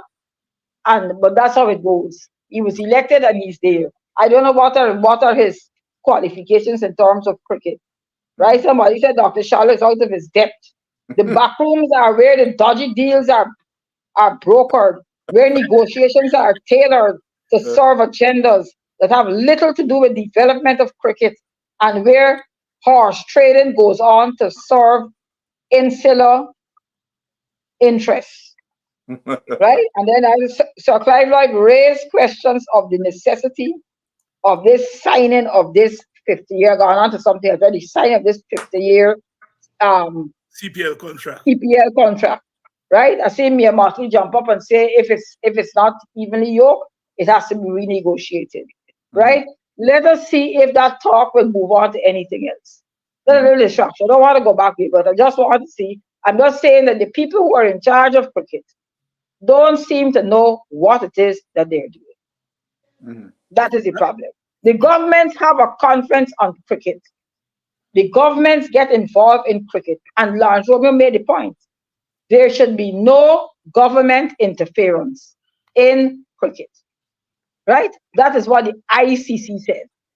No government interference. But you tell that to this government again. Basil? And maybe other governments as well. Yes. I mean, I've lived in the Caribbean, but I've never seen governments get this involved in the level of cricket. Yeah. You know, I live in Anguilla. Anguilla had the Omari Banks. Omari Banks? Right? And I mean, I was there with Omari Banks. He said, he's not playing cricket anymore. He's forming a band. Yeah, and he's done just like that he does with cricket. Yeah. Right? So some of these people, I don't think they have a love and an appreciation for the game. Particularly those who come from the smaller territories who may not have living role models around the place. Yeah. Right? So they wouldn't have that. I lived in Nevis. Right? The Nevisians will tell you, nobody from St. Kitts ever make West Indies. So even at that little level, this is a federation of St. Kitts and Nevis. Yeah. But they have their strong extenders. Kittish never play. Every West Indian come from Nevis. Right. Every West Indian, right? Start You go to Antigua, right? You go to Antigua and they will tell you everything they can tell you but Richardson and Richards and Roberts and everything. But the smaller countries now, they don't have anybody to help them. Right. Grenada, who Grenada has? St. Vincent had Junior Murray, you had Junior Murray and Junior Murray and then Raw Lewis and so on. But where's Raw Lewis? Last time I heard Raw Lewis was a fashion model. No, Raw Lewis was part of the board. He's a manager of the West. But that's very good, because I was always concerned about the small, and then in the other places now, like in Trinidad and Barbados, some of their cricketers are unreachable. When I say that, they have achieved such greatness. Yeah. Right? I mean, if you go on YouTube and you put in Jason Holder, house and assets, right? I mean, these things, I don't know if it's accurate or not, but I mean, these people just are in a category by itself, right? So they don't have much interaction with a common player, right? They might have interactions in the particular clubs in which they play. And that's one thing with Barbados. Every Saturday and Sunday, you could drive around Barbados, and cricket is being played, and all the players are wearing white clothes. Yeah. You pass YMCA, the man got on a yellow jersey and a gray sweatpants, right? And no team has on proper clothes, right? So I don't know if we don't take our cricket seriously, or if because some of these teams playing in competitions, right? They get in some decent prize money. They have sponsors. They wear the sponsors thing on jerseys and so on. But we don't have that level of uniformity. We don't have anybody there. I mean, I don't know when last I could say I've seen a senior cricketer just going around the place and seeing what is happening at the schools or at the grounds. At the grounds. Don Holder here, Don Holder Cush, Dr. Vincent Adams, and Basil Butcher Jr. Basil, Don says very clearly she's biased towards Maya. So I am putting the question to you because you the numbers man and so on. Can we afford to throw away Hetmeyer? Because, and I hear the bad behavior, I hear that he hasn't done anything much since he's come back. I hear he hasn't done anything or chattering in the CPL. I noticed the Rajasthan Royals has not played him in the last 2 matches today. They didn't play him, nor they didn't play Powell. And you see the dance they're doing with our players over there. Can we afford to dash away Hetmeyer because of his bad fashionist and because of his lack of form recently? Just before I answer that, just in terms of the importance of what West Indies cricket did, I just to tell a quick story. My dad said in 1963, when they arrived in England, Frank Worrell said to all of them, we only got 2 superstars on this team, myself and Valentine. Because at that time, had you not done the business in England, you were not regarded as a good player. Oh, okay. So even though Sobers had already broken the world record, Kanai made separate hundreds in Australia, Gibbs had taken a hat trick in Australia, once 2 superstars. And he said, when we go out on that field to play, we're not just playing for ourselves and the people back home, but also all them black man here in England. Because when we win, they walk into work with the chest puff up. If we That's lose, right. they could lose a job. Now on to Hetmeyer. When I assess Hetmeyer, I don't concern about all the shenanigans where he do our field. I looking at Hetmeyer purely on his performances, right? And in this case, what seems to have happened, him being included in this squad, in my view, the selectors have rolled the dice and said, look, because you remember Hetmeyer was brought back into the team and then dropped. I for one, question when he was dropped from the squad, not just drop and be sitting on the bench, but got dropped out of the squad after the 3 games when the selectors made an adjustment. And then, well, I say, okay, well, they wanted to look at so-and-so player. But then, when the next series, which would have been already our last series, before international series to Australia, he was not picked. Even a second string team. No, because the remember, white ball team. The white ball team. I know, that's what I'm saying. The white ball team was a full team. Okay. Full team. Right. I was surprised when I saw he was not selected in. I said maybe that means Hetmeyer's chances of getting into this World Cup team are slim to none. And then you're looking at the role he plays in the Rajasthan Royals, where he just comes in because Hetmeyer averages less than 7 balls a game faced, right? And that was not the role he was picked to play in the West Indies team. As Sammy stated, Puran and why they brought in Shea Hope into the T20 team, Hetmeyer, those 3 guys are supposed to be good, decent players of spin. And where West Indies T20 team was falling down was in those middle overs, 7 to 15, where the spinners would be operating. And we needed to up the tempo then. So Hetmeyer comes in and he doesn't get the job done. According to Sammy said, we brought in Hetty. He didn't get the job done as we wanted, and he was left out. So I was surprised that he got picked in. I didn't have him in my World Cup squad. But I said, look, selectors have the right to roll the dice, to have a gut feeling about a player and bring that player in. Because Hetmeyer, I mean, Desi answered the question in the press conference, I think, that caused more confusion. When he said, we're looking at Hetmeyer down at the bottom, at the what they call the finisher. But I don't think so. Hetmeyer is still best placed at what he was in the team for before he was dropped. When we got all that lumber from the captain, Russell, Shepherd, we don't need Hetmeyer to do that job. We need Hetmeyer in the middle to begin doing the job, and then to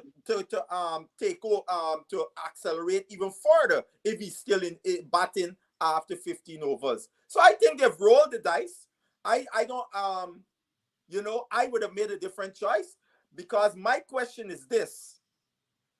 By you now only having 2 opening batsmen in the squad, are you saying to me that you're rolling with these 2 come hell or high water? Or are you going to take somebody you selected for a different role and now trust them into the opening role? Because as Desi said we pick players for roles and roles and roles. Now with only 2 opening batters, you telling me you're gonna roll the dice with just the 2 with them through the whole World Cup? Are you gonna bring somebody up who was not picked to play as an opener to open the batting? So who you bringing up? Huh? Who you gonna bring up? Well, who are they? I mean, there's a bunch of speculation. Puran made a statement recently in India that he would love to open the batting. Right? I don't know. I don't know if that is a good thing or not, because I've never seen Puran at the opening spot in T20 cricket. Yes, he started as an opener, you remember? No. I'm not saying, I'm saying in international T20 cricket. Okay. I mean, somebody could start at something, but you got to assess them on the roles they actually played at the international level, right? Because Jason Ola, for one, was an opening batsman in school and so on and so forth. But none of we sending Jason Ola to open the batting, right? So it's going to be very interesting. And we also still have the question mark with Brandon King.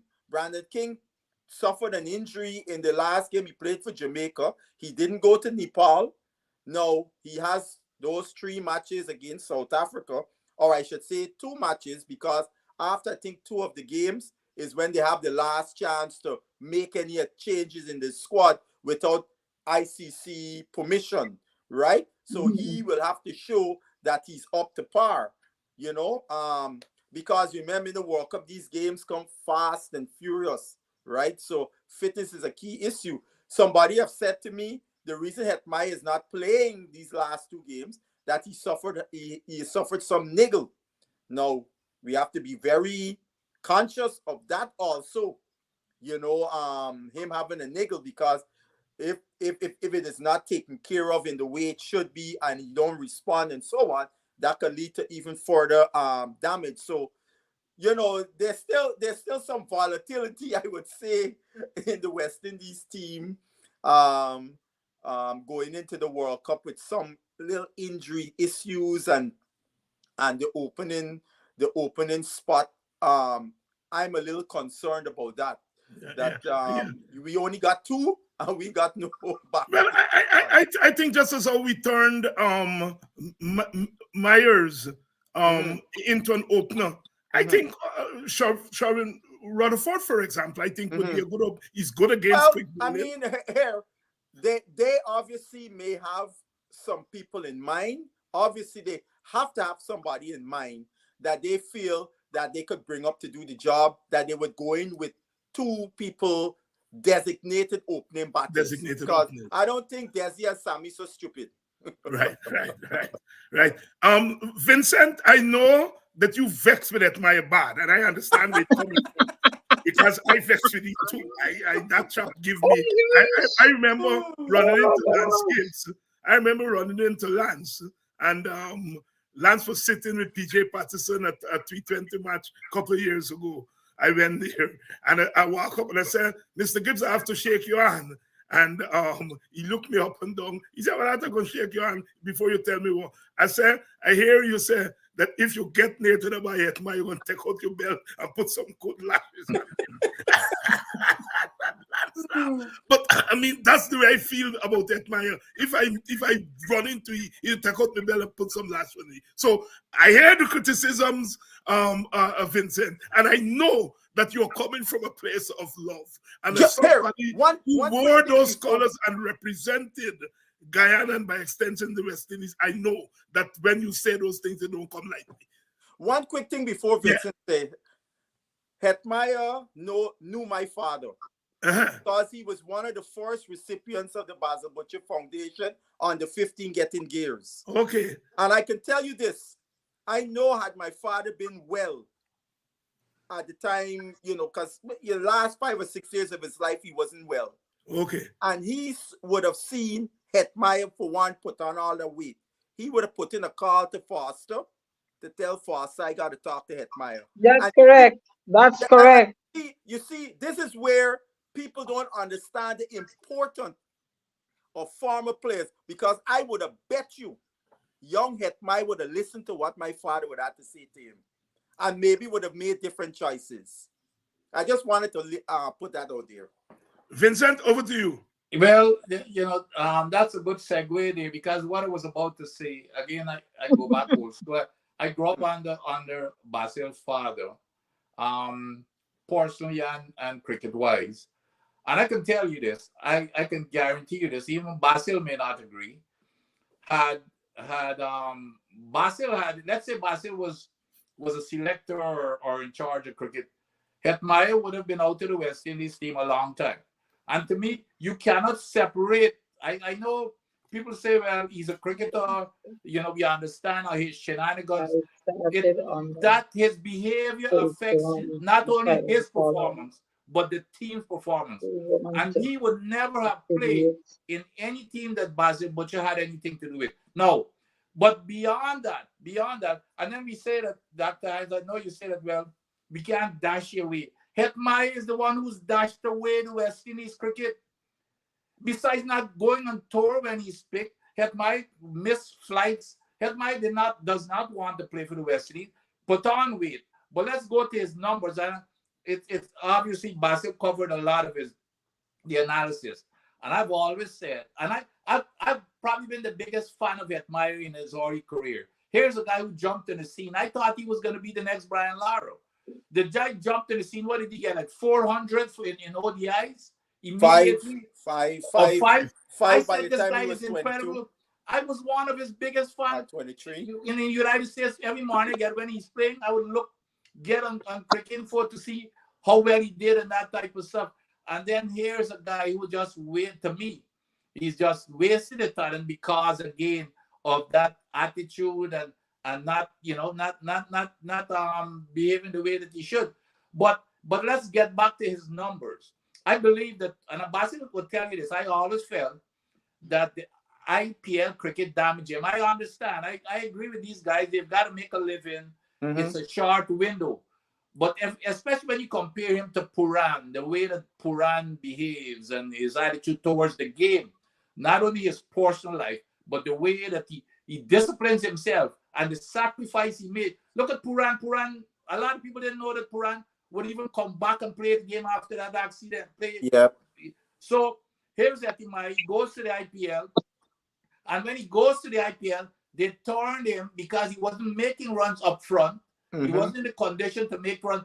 They decided to make him a finisher, right? Now, I don't know what this finisher stuff means, because if you're a damn good batsman, I want you, especially somebody like I want you batting early, so you're in a better position to finish late in the game. So I understand this finisher come in for bat for seven ball.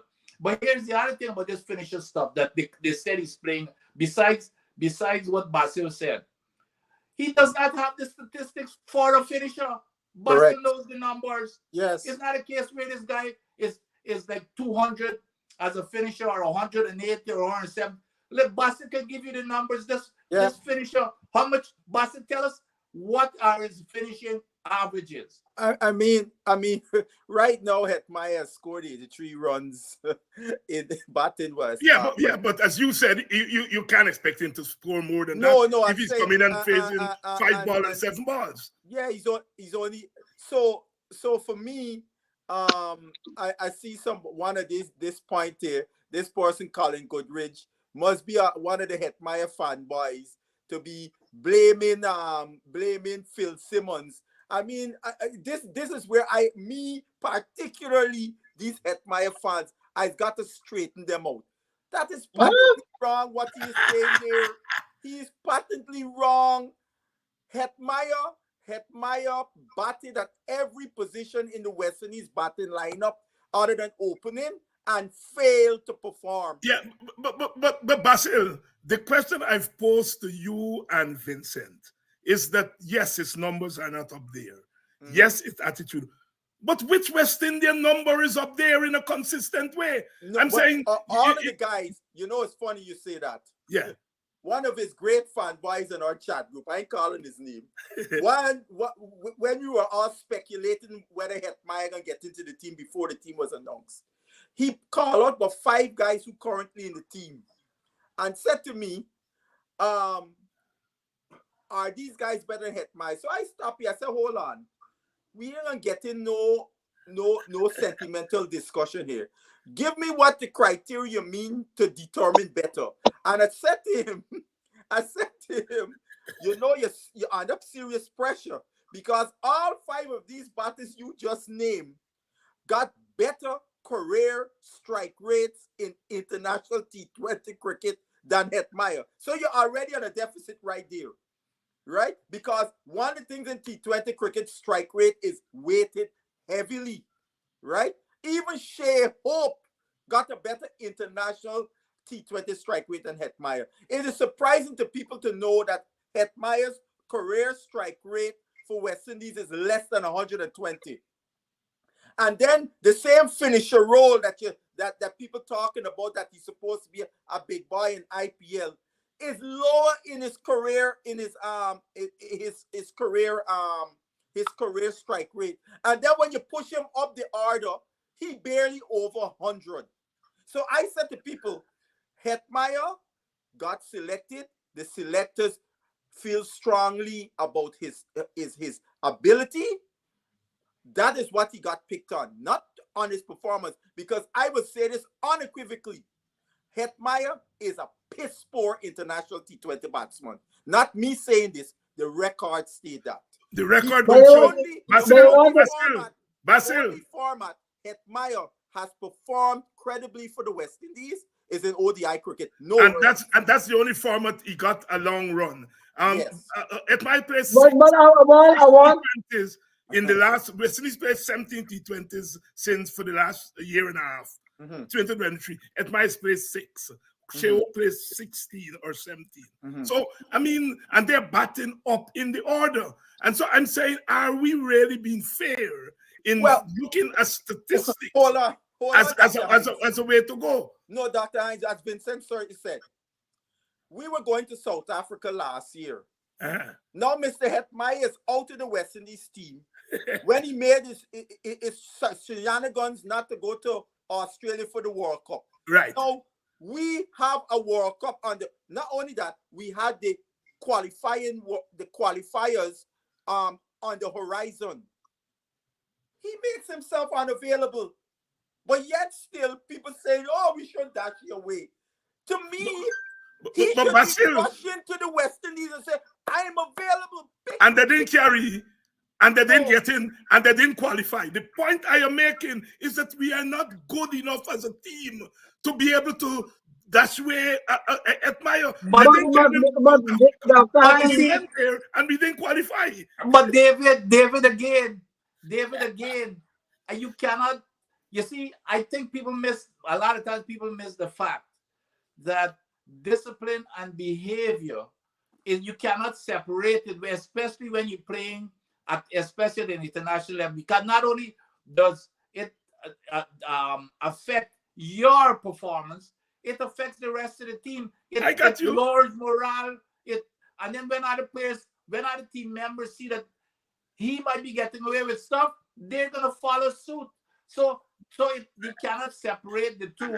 I got you. But if we can pardon, what's his name, Russell, and bring him back in the team after all that he has done against turn his back on West Indian cricket, if we can bring back Pollard and give him the captaincy after he turned his back on West Indies cricket, I am saying that we should not be so hard on Hetmyer. I think you're conflating things, Dr. Hines. Well, sometimes in the same argument, we have to conflate some things. Yeah.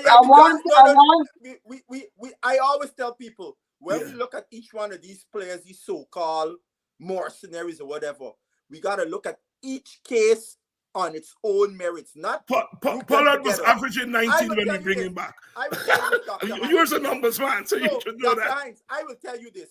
Yeah. And Vincent will tell you that I was finished with Russell.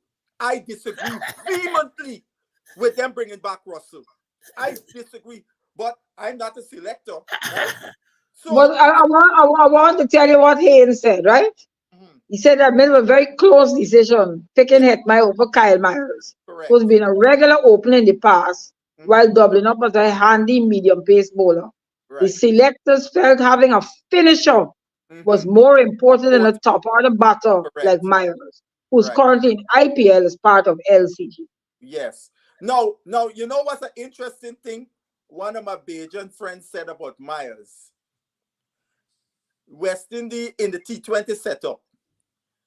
He said they also could have tried Myers down the order also because Myers, Myers is destructive.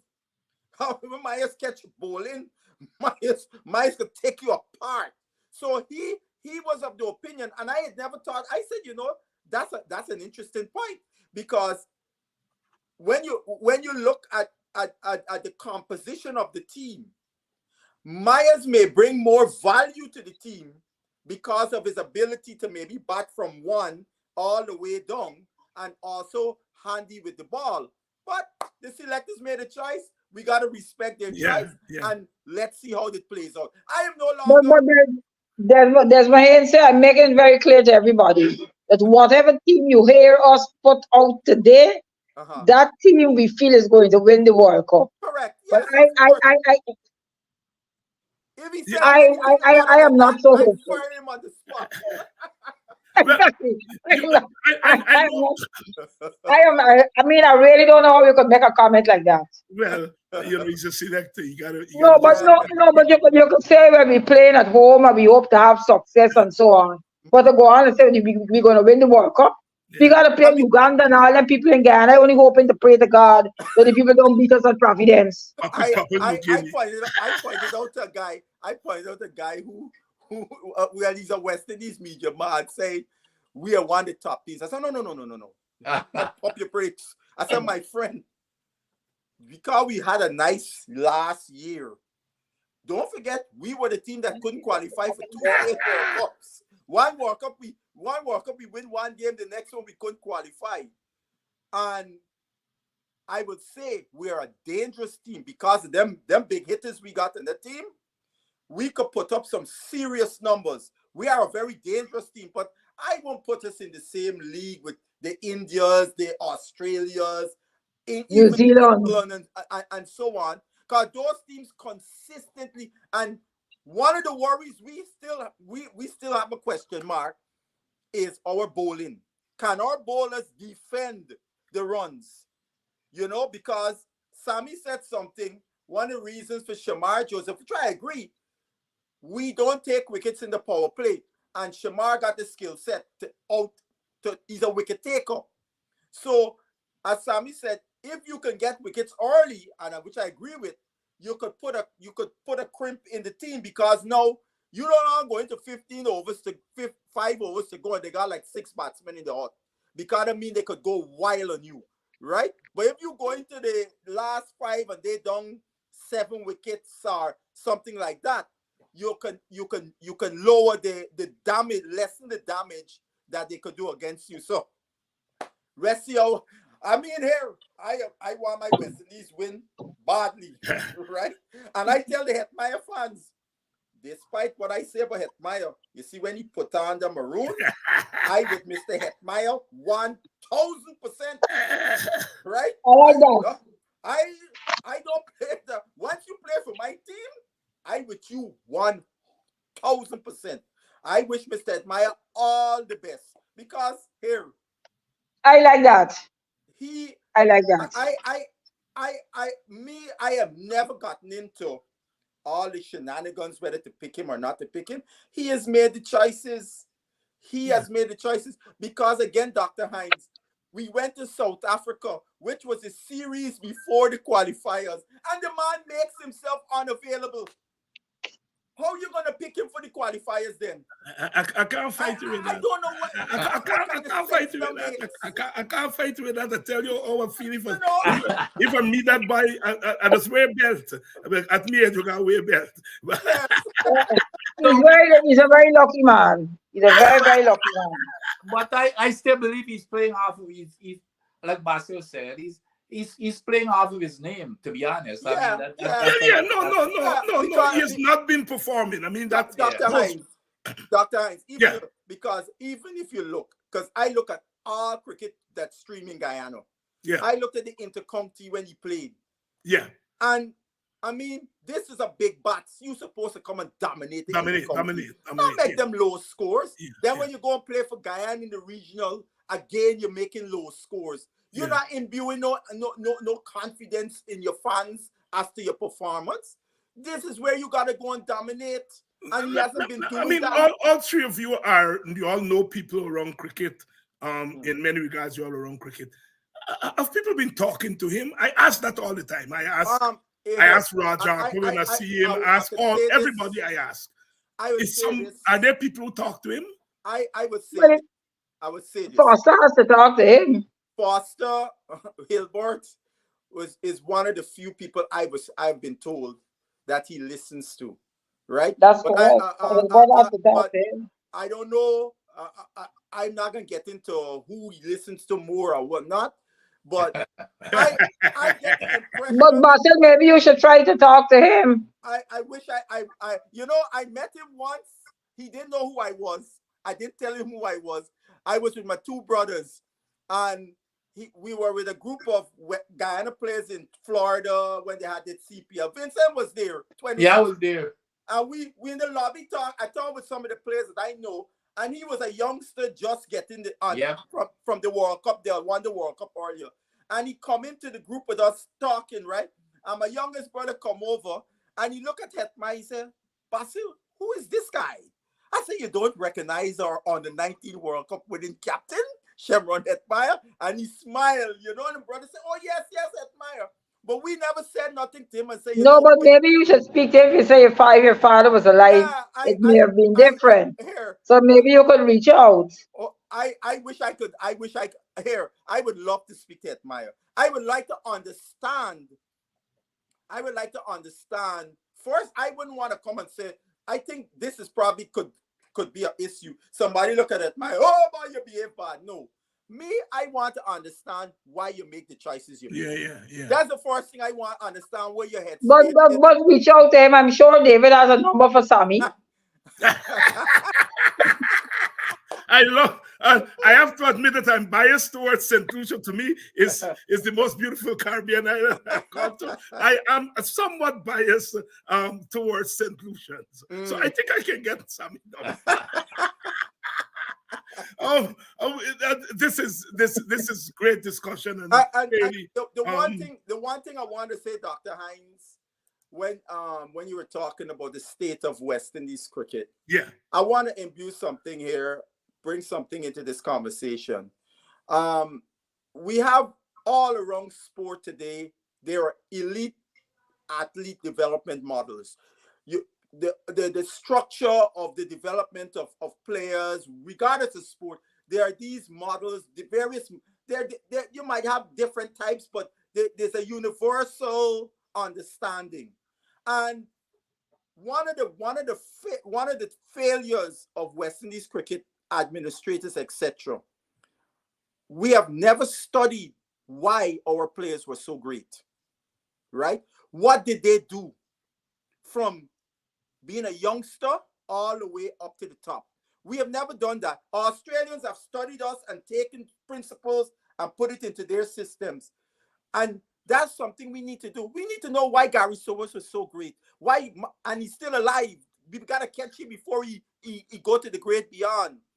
No, Malcolm Marshall, he gone. We still got Roberts, Holden, Kraft, Garner, all of them still alive. We need to understand, because I speak regularly to Sir Randy. And many times he would tell me things about his coming up in the game. Mm-hmm. And I would say to him, I said, Sir Randy, I could give you the science for that, because I've trained in elite athlete development models. And today we're more understanding about how to compact all the different components. But those same components was around informally, but we never called them by those names. For example, when Vincent and even me, when I was coming up, we didn't really have coaches. You know, my father played for West Indies and never coached me.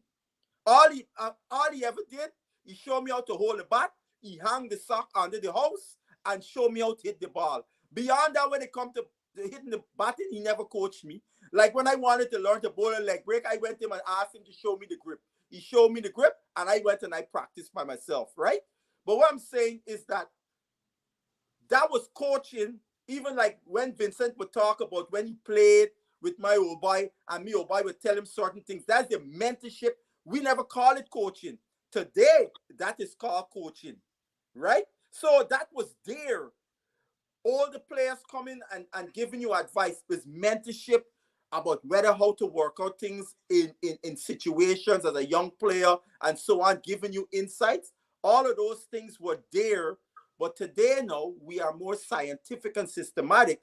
We know how definitive to have that there. Fitness, when Vincent and even when I was playing, we running, you got to get your stamina, you put in the yards. Now we're a little more sophisticated. We know how to be more with the fitness. So that component is more scientific now. Eating good food was a norm because we eat the food from the land, right? Yeah. We eat fresh food. So we didn't need no nutritionists. But today, because of the nonsense out there, guys eating McDonald's and Wendy's, you got to eat good food. So you need good nutrition advice. And all the people would always tell you about how to structure your life, a teacher and all them different things. Today, you call that lifestyle coaches. Those components are all those components, the coaches, the fitness, the nutrition, lifestyle, the mental part of the game. Now today, you got a sports psychologist and so on. All those components are important in the development of an elite athlete. And we have to structure our systems with all of those resources surrounding the players. Like I used the example. Let me look at Georgetown. Georgetown got 8 or 10 clubs. We would say something like this. All right, the club sub up. They seconded a strength and conditioning coach. So that coach will come to all the different clubs, give them fitness program. They do the same thing for nutritionists. So they could give the players nutrition advice. A lifestyle coach, similarly, a sports psychologist. And each club got their skill coaches and so on. So the players are being exposed from an early stage to all the various components of what it takes to develop to be an elite athlete. And these players got to understand one thing. To be an elite athlete, you can't come and practice an hour a day, 2 hours a day, and be great. They got to understand, they got to put in 4 to 8 hours every day. That's what it takes. Their colleagues around the world, that's what they're doing, right? That's what they're doing. And when you bring that up the ladder to where as you're coming up the ladder, all those resources are within your team context now. You see, in Australia, I'll give you this last story. I'm looking at the World Cup, the 19 Women's World Cup. And I always tell the story. A young Australian girl brought into the team last minute, 15 years old at the time. She ended up leading and taking 3 wickets. So at the halftime, in between innings, the guy interviewing her, this is 15 years old, asked her what was her plans. And so she said, really, I didn't have any plans because I was a late entrance into the game, like half an hour before the start, because one of my teammates got injured. But I have my plans and my strengths as a bowler, and that's what I put into play. No, you can't tell me a 15-year-old in the Caribbean could articulate that. That is where the difference between the structures our youngsters competing against. Even grown first-class players cannot articulate that in the Caribbean. I was asking a player for Guyana, the recent women's tournament. I asked the player, y'all they sit down and plan out before the game and all that. Player said to me, no, Mr. Butcher, we don't got no meeting like that. Yeah. I said, what? I said, sorry for you. That is why y'all not moving on. That is 101 at 13-year-old in Australia, South Africa, England, India, everywhere else are doing that. And you playing at the level below international, and you're not doing that. You're not doing that, Basil Butcher Jr. here tonight. We've been doing it.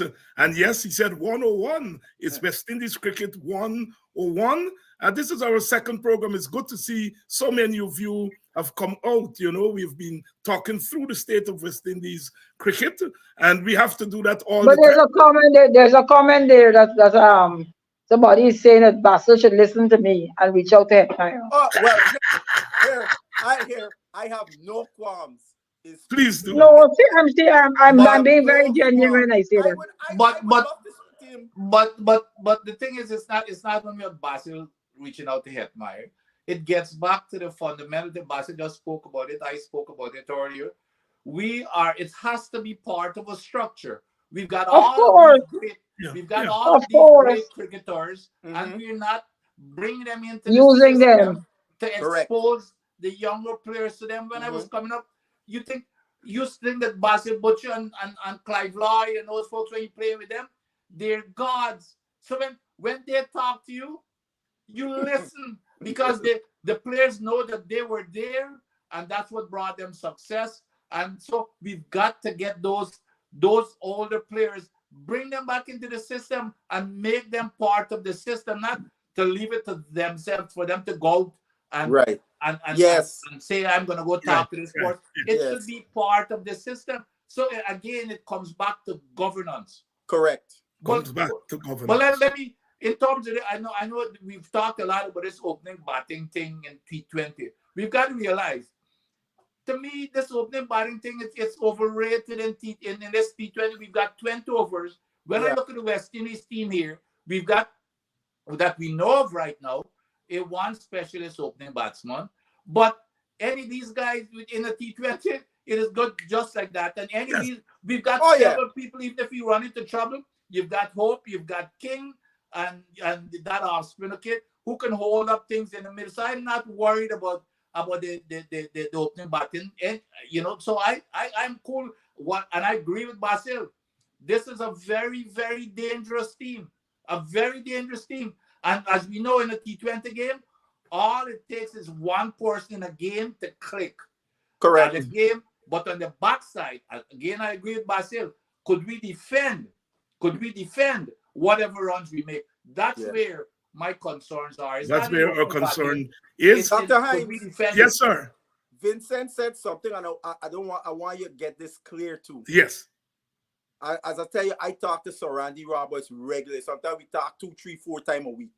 Sir Randy Roberts tell me a youngster, because he was showing a young fast bowler about the jump before you get you gather and you deliver. So he said to the youngster, what he used to do, he would put a box. So you hop over the box, A West Indies coach, a coach employed by CW, I see the youngster in Antigua, ask him, who tell you for do that? And he says, Sir Randy. He said, don't listen to he don't know what we're talking about. Now you believe this? That coach could farm his mouth to say Sir Andy don't know what he's talking about. Now, I have posted some videos from coaches in England, India, with players doing exactly what Sir Andy thing with a little cardboard box, with it jumping over, with hurdles or tires. This one coach in England got tires, so he mind the byline and the tire. What happened to him? Right? A boxing and just crush. And this is the ignorance that is going on with some of these people and the lack of respect. This guy never out a man in test cricket, and you telling a man who know about fast bowling and could sit down and talk about fast bowling like a professor. Yeah. And you say he know what we talking about. Part of our problem. Lord, we've been doing it. I want us to go out on perhaps a positive note. I remember Carl Hooper saying in Australia, the recent series, that there's a youngster in the team would call him at 2 o'clock in the morning, 3 o'clock in the morning. Oh yes, Mr. Sinclair. And wake you up. Young Kevin Sinclair. When I heard him, the skin grow. Oh because yes. in the mess that we are in, there is a youngster here who got his head on his shoulder. I was He should personally, have been in. He was in my squad, by the way. I was, He yes, was in I'm my personally squad. disappointed that he's not in this squad, because I think when you have a player like that, they should never be on the outside. You do everything to get a player who got the head, because part of our problem is that we saying that we players the head and walking right. Here is a young man who head is walking right, and my thing, whatever you do, find a place for him in the squad. If you don't play him, you see, because he's not. He got the numbers, Basil, to support him. I don't know Kevin about Sinclair, that. I know about that. You. Then, all right, Kevin, I'll go with you first, then Vincent, and then Don will close us off. Seven Sinclair, your thoughts? I had I actually first time I met young Sinclair was here in New York. In New York, Kevin Darlington, who is a relative. Is he uncle? I understand. Yes, Darlo introduced me to him. He was an under 15 guy at the time.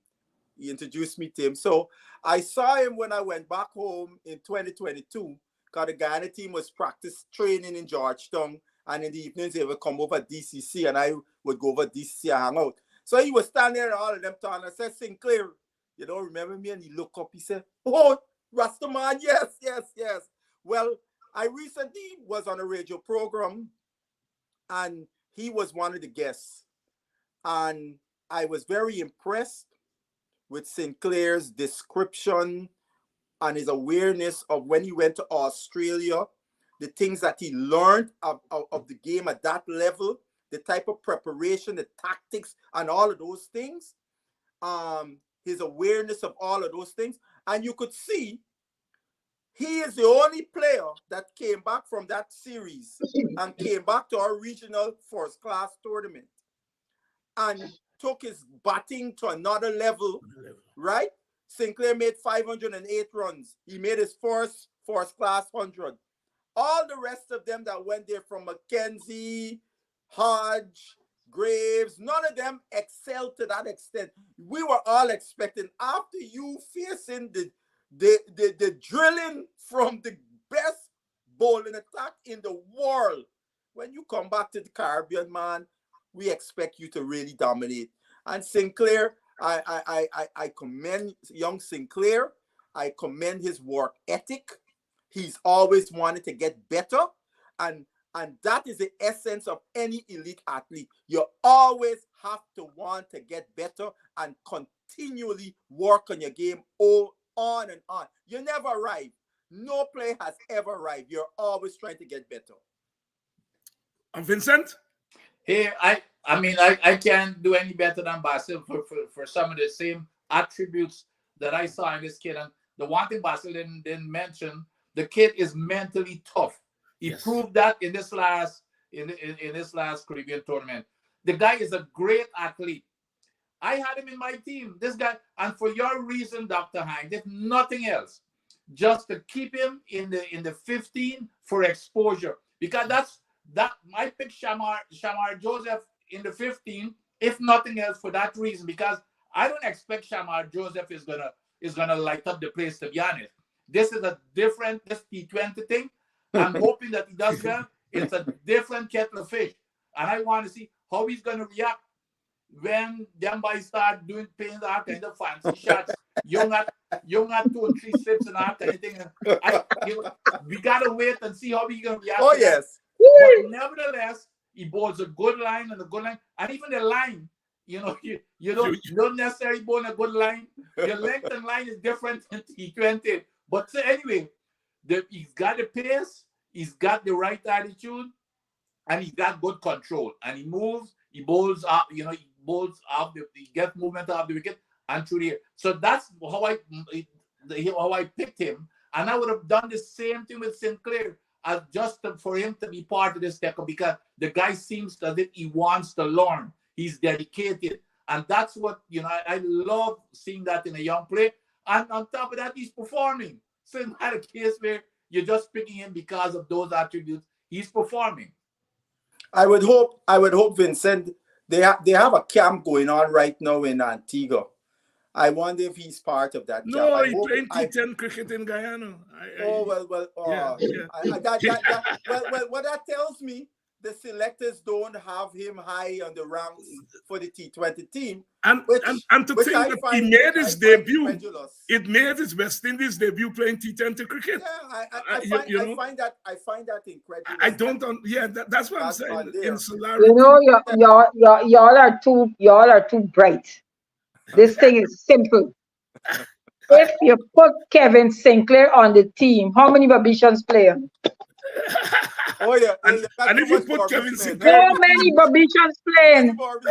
If you put Kevin Sinclair and the team, Roston Chase can be on the team. No, but I'm serious. No, Don. I had Sinclair in the team. Would not have a Babishan on my team would have been left out. He would have left Hetmeyer.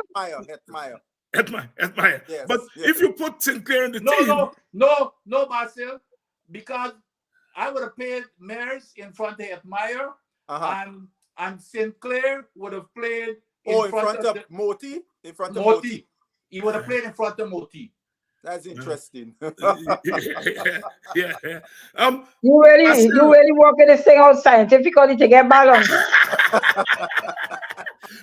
Basil, Vincent, Don, it's been quite a ball here tonight. We've gone for 2 hours, and our audience has stayed with us, and quite a rich discussion as can be gleaned from the thing. And I rather suspect that we get a lot of cricketers on the program. I usually find these things after, because people don't use their real name in the comment section. And so many people over the week have found a way to get in touch with me as I was on the program. Turned out they were former cricketers. So I just want you to know that this social media story, you don't know is who watching you. You don't know who's listening to you. But I think we all have done justice to the subject. And so I want to thank you all again for coming on. Thank you. I thank you too. Thank you for having me, Dr. Hein. Same. And it's always a pleasure. I say to you, the audience, without you, we can't do this. We started with the politics thing, but you all understand we are Guyanese and Caribbean people. So we just don't walk on one foot. We do the politics, but we also got to do some other things. We do the cricket, but the cricket itself is politics. You see how the politics came in? Not the capital P politics, the small p politics, because as CLR James says, this thing goes beyond the boundary. I'm going to see you all back here next week, Sunday. But, you know, we got a lot going on in between then. We're doing the politics during the week, and then next week, Saturday, we are launching our newest program, and that is Reggae and Calypso 101. My first guest is going to be Keith Beresford, who is my Calypso Baku. He knows Calypso more than me. And I consider myself a student of it. So we're going to have a ball. We're going to try to put together a team next Saturday on this same channel. But for now, I would like to say to you all, thanks for staying with us on another West Indies Cricket 101. And, you know, I grew up here in Pratt Jonas and Fred Wills. And I remember in 1973 when Kanai was about to get the captaincy and there was some talk about it. And Fred Wills used to be on us every Sunday like this. And the next West Indies captain shall be none other than Rohan Babulal Kanai. And so I go out here tonight and say, let us hope that despite our trouble, the next world champions in T20 cricket after the tournament shall be the West Indies. Let us all rally round the West Indies, because them bad boys gonna come for you, as David Rudder said. Them bad boys gonna come for you. Rude boys gonna get you by degrees. Here comes the West Indies. And when you're facing the generals, nearly every ball is a funeral. And when we batting, brother, go and put your men on the boundary line. And if you give we a liquor, that is merely a hiccup. Look, you win the little battle, you lose the war. It's the same result every time. Everybody sing. Here comes the West Indies. Here comes the West Indies. Them rude boys gonna get you by degrees. Here comes